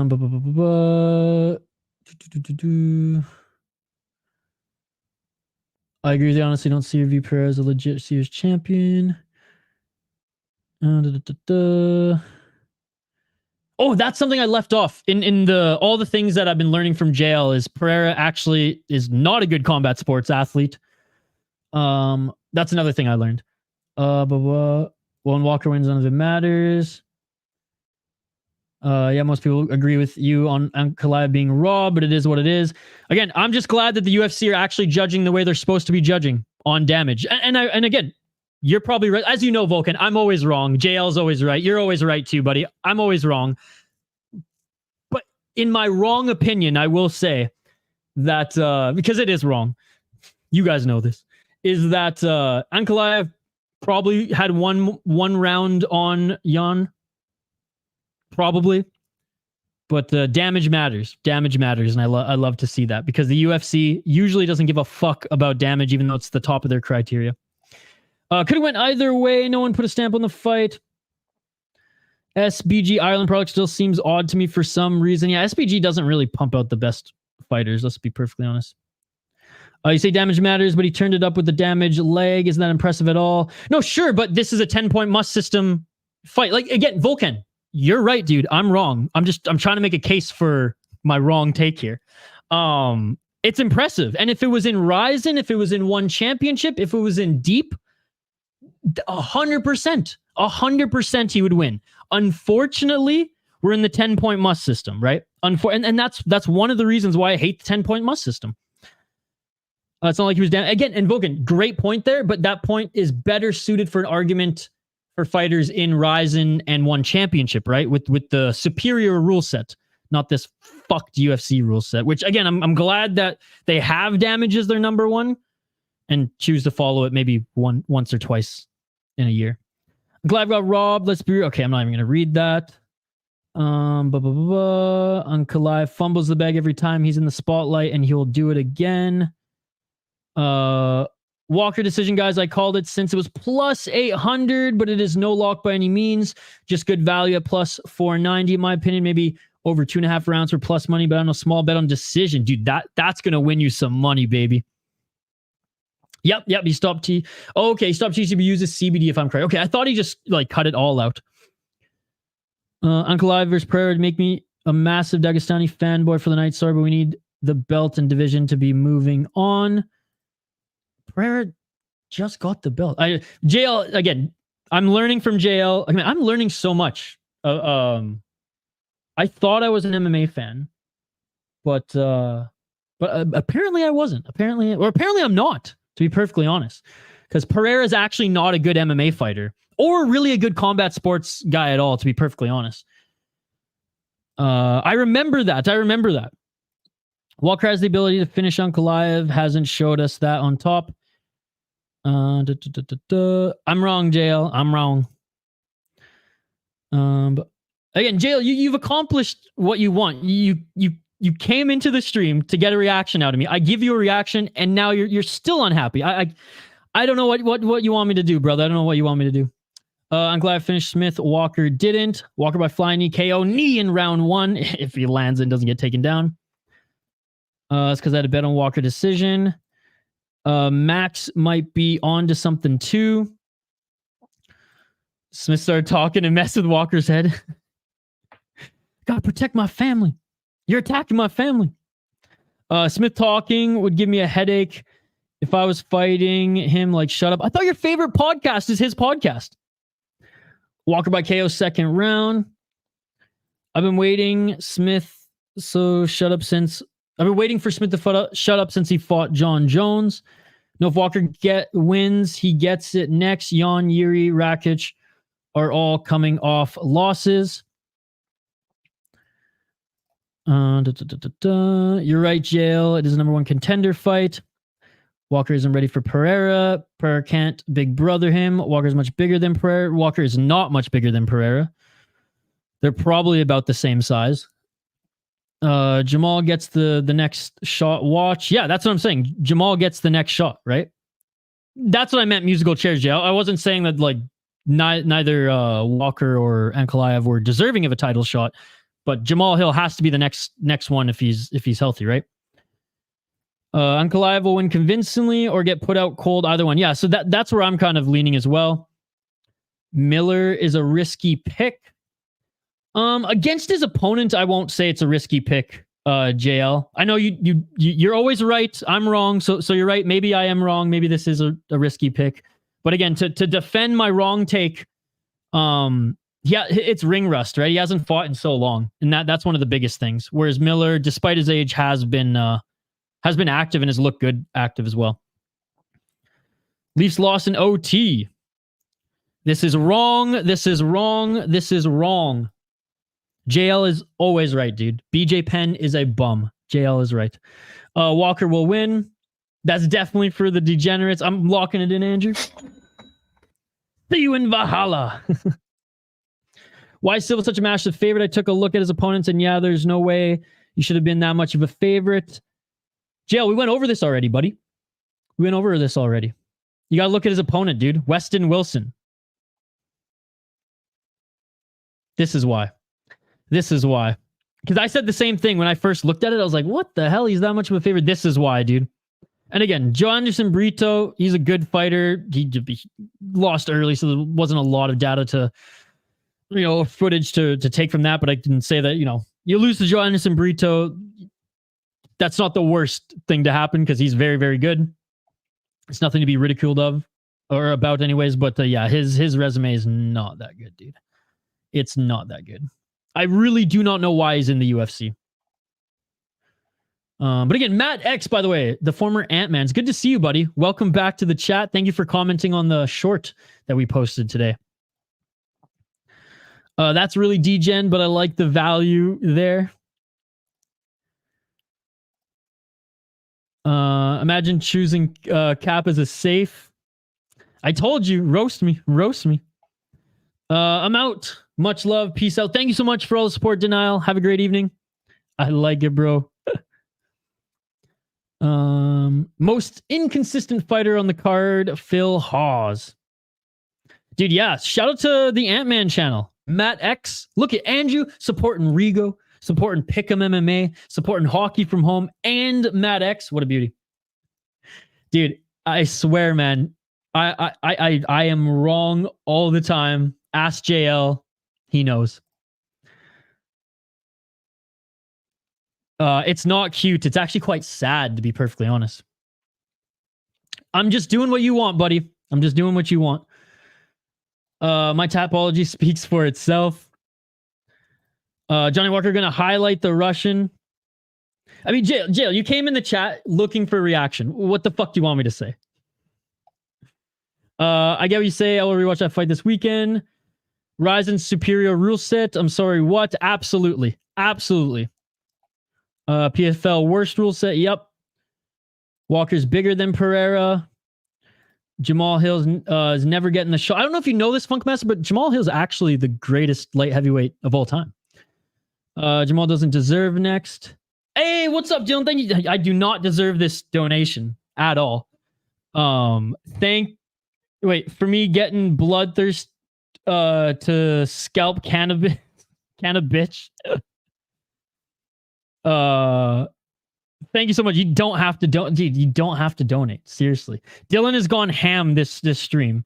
And not one of my best streams, I'm not gonna lie. Started off a little flustered. JL comes in here trolling, and I always bite because I just think it's completely fucked. Even though I'm wrong, apparently. I think it's completely fucked how you say that BJ Penn is a bum and refuse to watch his old fights. And just talk about the negative of these guys, which clearly, JL, I mean, I hope that you've been on these streams long enough that you know that, like, I'm not a fucking dick, dude. I'm obviously not going to support some of the horrendous things that these guys have done outside the cage. You throwing that in my face, being like, oh, I don't like them because I'm on a high horse because they do these type of things. I'm clearly not talking about that and not supporting those actions. We're clearly talking about the fights, right? You know me. I don't care about the drama stuff. That's not what forms an opinion for me. I'm all about the sport. So you're right. I should probably have a longer fuse when it comes to that, especially when I know what you're doing, but I just think it's fucked, dude.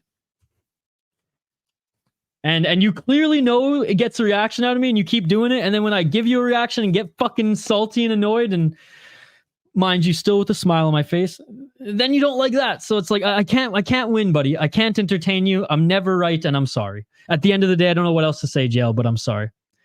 But Dylan, thank you so much for the $5 donation. Thank you so much for the gifted membership. And thank you so much for the $3.50. Again, don't think it was worthy on this stream at all, but I really appreciate the support. No, it's not even arrogance, man. It's 100% disrespect. And it's not even towards me. I don't give a fuck. You can call me a bitch. You can call me a loser like Buddy in the chat. I don't care, man. I love doing this stuff. It just blows my mind that if you're serious, that you refuse to watch some of these greats. And again, I don't know. Maybe I'm just getting older, guys. Maybe this is old man yelling at clouds. I don't know. But it just blows my mind that you're a fan of the sport, that you're a wrestler, you're a combat sports athlete, and I mean, look, it took you a whole year to come around on Sanderson Silva, man.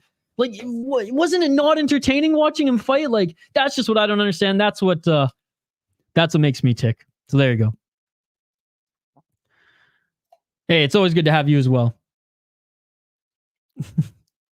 No, you know exactly. Like, because we have conversations here in the live chat every single time we stream. And again, I don't not want you here. If I didn't want someone here, I would block them or tell them to fuck off, right? I mean, I got a little cheeky, I got a little annoyed. But you know exactly what you were doing, dude. I'm not that fucking stupid, right?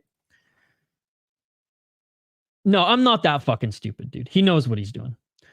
I may be wrong on everything, but I'm not that fucking stupid. I'll give myself a little credit there. I like Jamal, but UFC does not want him to fight for the belt. I was just being tongue planted in cheek because JL beat me in the prediction against Glover. I think you did too, Funkmaster. What's up, Hoggy from Home? How are you still alive? You shouldn't expect you to be here. Yeah, it's been a long one. I just don't think it's worthy on this stream. I don't think this was one of the best streams that I've done, so I don't understand why he's donating. You will take these donations, so help me God. Like I said, I appreciate it, buddy. I appreciate it.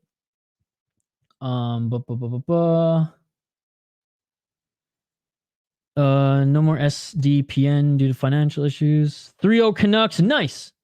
And yes, happy early birthday to Andrew, guys.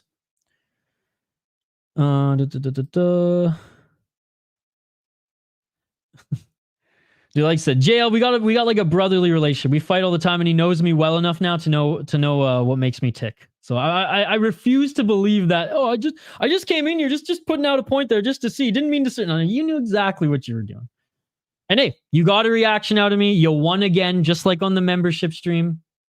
It's I don't blame you. I blame myself. I'm disappointed in myself. And just because he wants to make sure I know I'm not obligated to do so because I donate a lot. But I don't feel obligated. I choose because I feel like it. And you're an absolute beauty, and I appreciate you. Sorry, buddy. I gotta go soon here. I wish, but I gotta go soon here. We've gone an hour and 30 minutes over time. I got as much as I'd love to, guys. I gotta edit a podcast.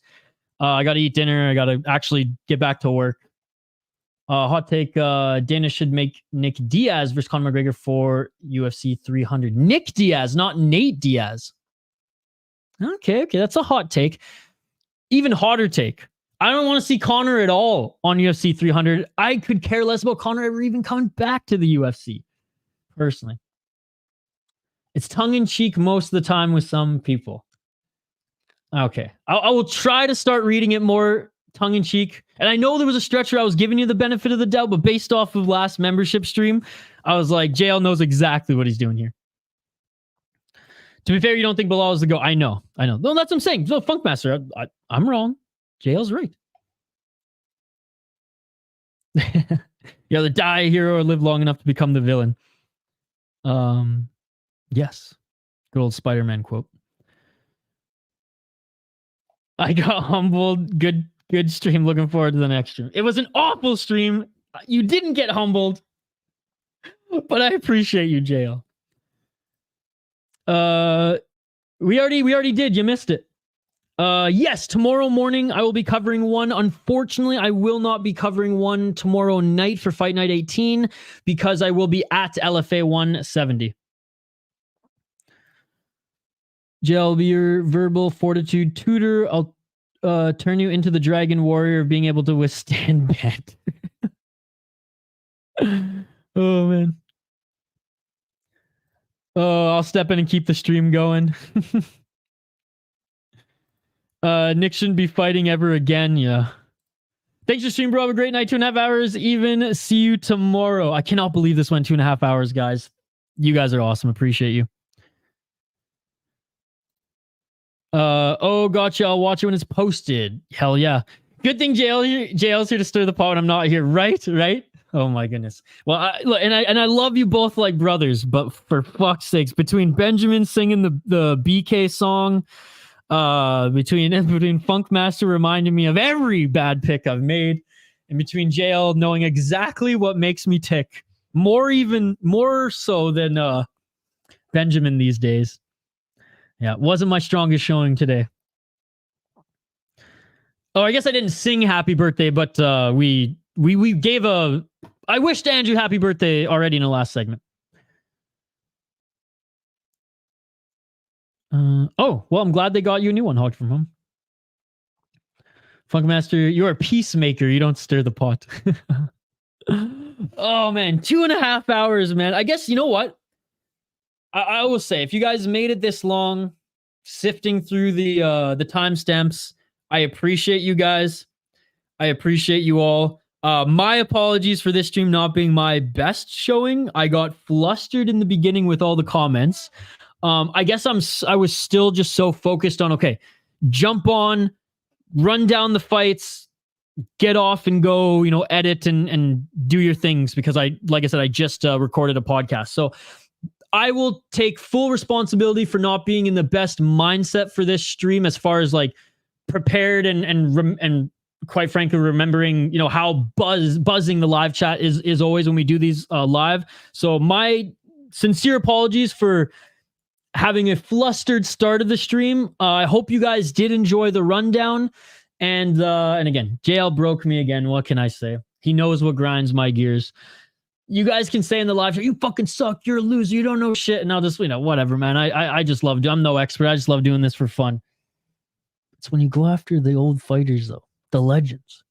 That's when, despite still smiling through, that's when I just, SMH, is that what the kids say? Smash my hands. But anyways, despite this one being a little rocky, we got through it.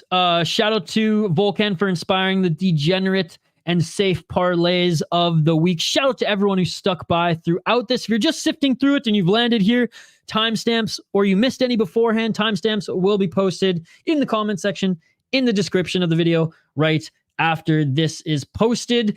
And it won't be right after this anymore, guys, because I was hoping to have it out by now. It's going to take a few hours. I did interview one of the fighters on LFA tomorrow, so keep your eye out for that. Smash that like button, hit subscribe, and don't forget to ring that bell for notifications so you guys can see when it drops. Fucking JL. JL is a G, not in a gi, because he's a wrestler. None of that gi shit for JL. Aw, happy birthday to you. Happy birthday to you. Happy birthday to Andrew. Happy birthday to you. There we go. There you go. There you go. You made me dance hockey from home. Not your intention, I swear. Okay. Well, then I will reel it back a little bit. Because based on it wasn't your first comment. Your first comment was yikes. Which I thought was just that typical JL. Just, what's up, buddy? But again, when you came in hot going after BJ, I was like, okay, he knows. Tomorrow they will be hockey. Good stream. I got roasted. Hey, you're not roasted from me, man. Have a good night, JL. Hopefully see you tomorrow, and if not, Saturday. Good night, y'all. Good night, Funkmaster. No need to explain yourself, Isha. You did a big interview and landed a fucking star Muay Thai for an interview. Yes, actually, that's right. So, I mean, I will say, yeah, there's some excuses I could make for sure. It was a last minute interview with Alvin, by the way, with Alvin Hines. Literally, he made weight and called me and was like, yo, I can do the interview now. And I'm like, fuck, man, like I'm literally like prepping a stream and I'm eating dinner. Give me 15 minutes. And I luckily I'd watched his fights already and I had some idea of what I was going to ask him, but I jotted down my questions and within 15 minutes hopped on. We had some technical issues just because AirPods aren't the best for interviewing people, and all he had was earpods, so he had to take his earpods out, or AirPods, whatever you call them, the Apple Bluetooth headphones, and so he couldn't hear me much. So I'm like talking pretty loud in the interview, so I gotta do some audio mixing there and some EQ settings. But we got through the interview, 25 minutes, and a really cool down to earth cat. Second pro fight on the LFA prelims. We're rooting for him, win or lose. And I didn't even mention lose in the interview at all, but I said, when you win, but we'll say it on this stream, win or lose, we're having beers. I'm buying him a beer after, as that we'll probably have an intermission.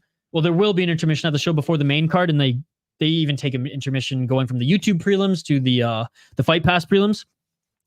And I'll buy him a beer then. So guys, keep your eyes out for that interview. And then next week, guys, and oh my God, not that I wasn't totally thrilled to have Alvin on, but we have Liam fucking Harrison coming on the podcast. Liam fucking Harrison, dude. Unbelievable. So excited for that one. We scheduled a time next week, and that one, all you exclusive members of the channel will get that interview. I'm going to say 48 hours before the rest. Today's podcast, I'm releasing it right away because we do talk a little bit of stuff before, like not previewing the LFA card, but previewing his fights. Now, I tried not to spend too much time on that and try to talk about bigger picture stuff because a lot of you will probably listen after LFA. But regardless, that one's just going to go out right to the public. But episode 5, I think we're on episode 5 now. Episode 5 or 6, whatever the next one is going to be with Liam Harrison. Holy fuck, guys. I'm so excited for that one. Manel Kape may be one of the bigger based MMA fighters. Liam Harrison, fucking based, man. And it looks like his last fight before he retires from like high level competition will be against Sexan after Sexan's next fight in early summer. So anyways, more on that when we link up, but super, super excited. Thank you for bringing that up, Dylan. Night, guys. Good night, everybody. Have a great night. Hey, dude. Hockey from Home, you lucked out. Glad to have you back as a member. Smash my hands. Old man. Liam Harrison. JL's shaking his head. This stream is undefeated. Undisputed. Hey, I'm just so glad that you guys enjoy these. We originally did these prediction videos much like the Ryzen one. It was taking me a lot of time to edit after recording it, so we decided just to start doing them live. And now these live streams are going like 2-3 hours. So I have to get out of my proverbial shell and just accept that these are a unique type of live stream that we will go over the fights, but interaction is always key. So that's why I just felt that this one wasn't my strongest one here today. And I'm still live and I'm still man enough to admit it. And we had some fucking stupid internet issues, which we're still facing apparently, but that it is what it is on that front. But hey, appreciate you, Dylan, always for the donations and just literally letting me know, you should stream today. Like, it's never annoying. If anything, keep it up because it keeps me in check to start shit on time and keeps me motivated to do more, man. Andrew, he wasn't talking about you. He was talking about Liam Harrison, I think. Oh, yes, please do Hockey from Home. The extra G was meant as an emphasis. You'll be back tomorrow, Hockey, or Andrew, on your birthday. Have a happy birthday, man. He's a G, not an Agee. Because he's a wrestler. Top G, bottom G. Andrew, when UFC announces Bilal versus Leon, you got to reach out to Mr. Muhammad to interview him. Honestly, I'll do it.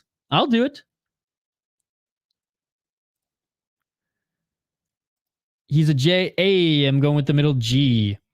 Is at least a collegiate wrestler. Can't be bottom G for competing in a man's game. He gets it.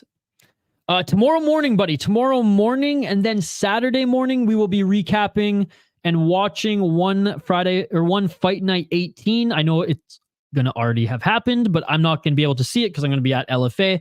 So tomorrow morning and then Saturday, we have 3 streams back to back to back. Kyle's music's for free. You don't have to buy it. It's for free. Hell yeah.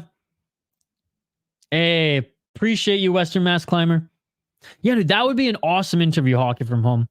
And if you don't hear from him, I'll start peppering him as well. But appreciate you reaching out for me.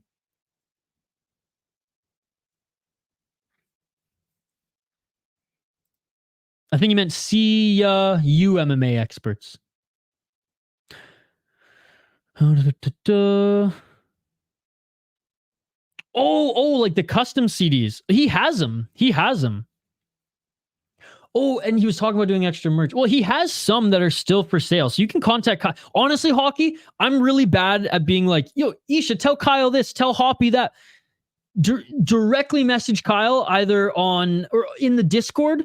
And if he doesn't get back to you in like a day or two, I can nudge him. But definitely like message him directly or even comment on some of the YouTube stuff and just say, hey, Kyle, you know, and then talk about the CDs because he checks the YouTube comments more than his fucking social media. Yeah, for sure. Dude, by the way, guys, if anybody has connections to anybody in the world of mixed martial arts or combat sports, then I'm more than happy to interview them. I love talking to athletes. That was my thing. Before getting into this world, I did hockey radio, hockey podcasts, and my thing was just interviewing athletes every freaking episode. Junior hockey players to those in the National Hockey League, And it's all about connections. Like I met Dan Hamhuis's life coach. Interesting man, the life coach. And he got me in touch with Dan Hamhuis and was able to interview him as well. So absolutely would love that. And the only reason I was able to interview Alvin Hines was because of Denial. He hooked that up. So appreciate him.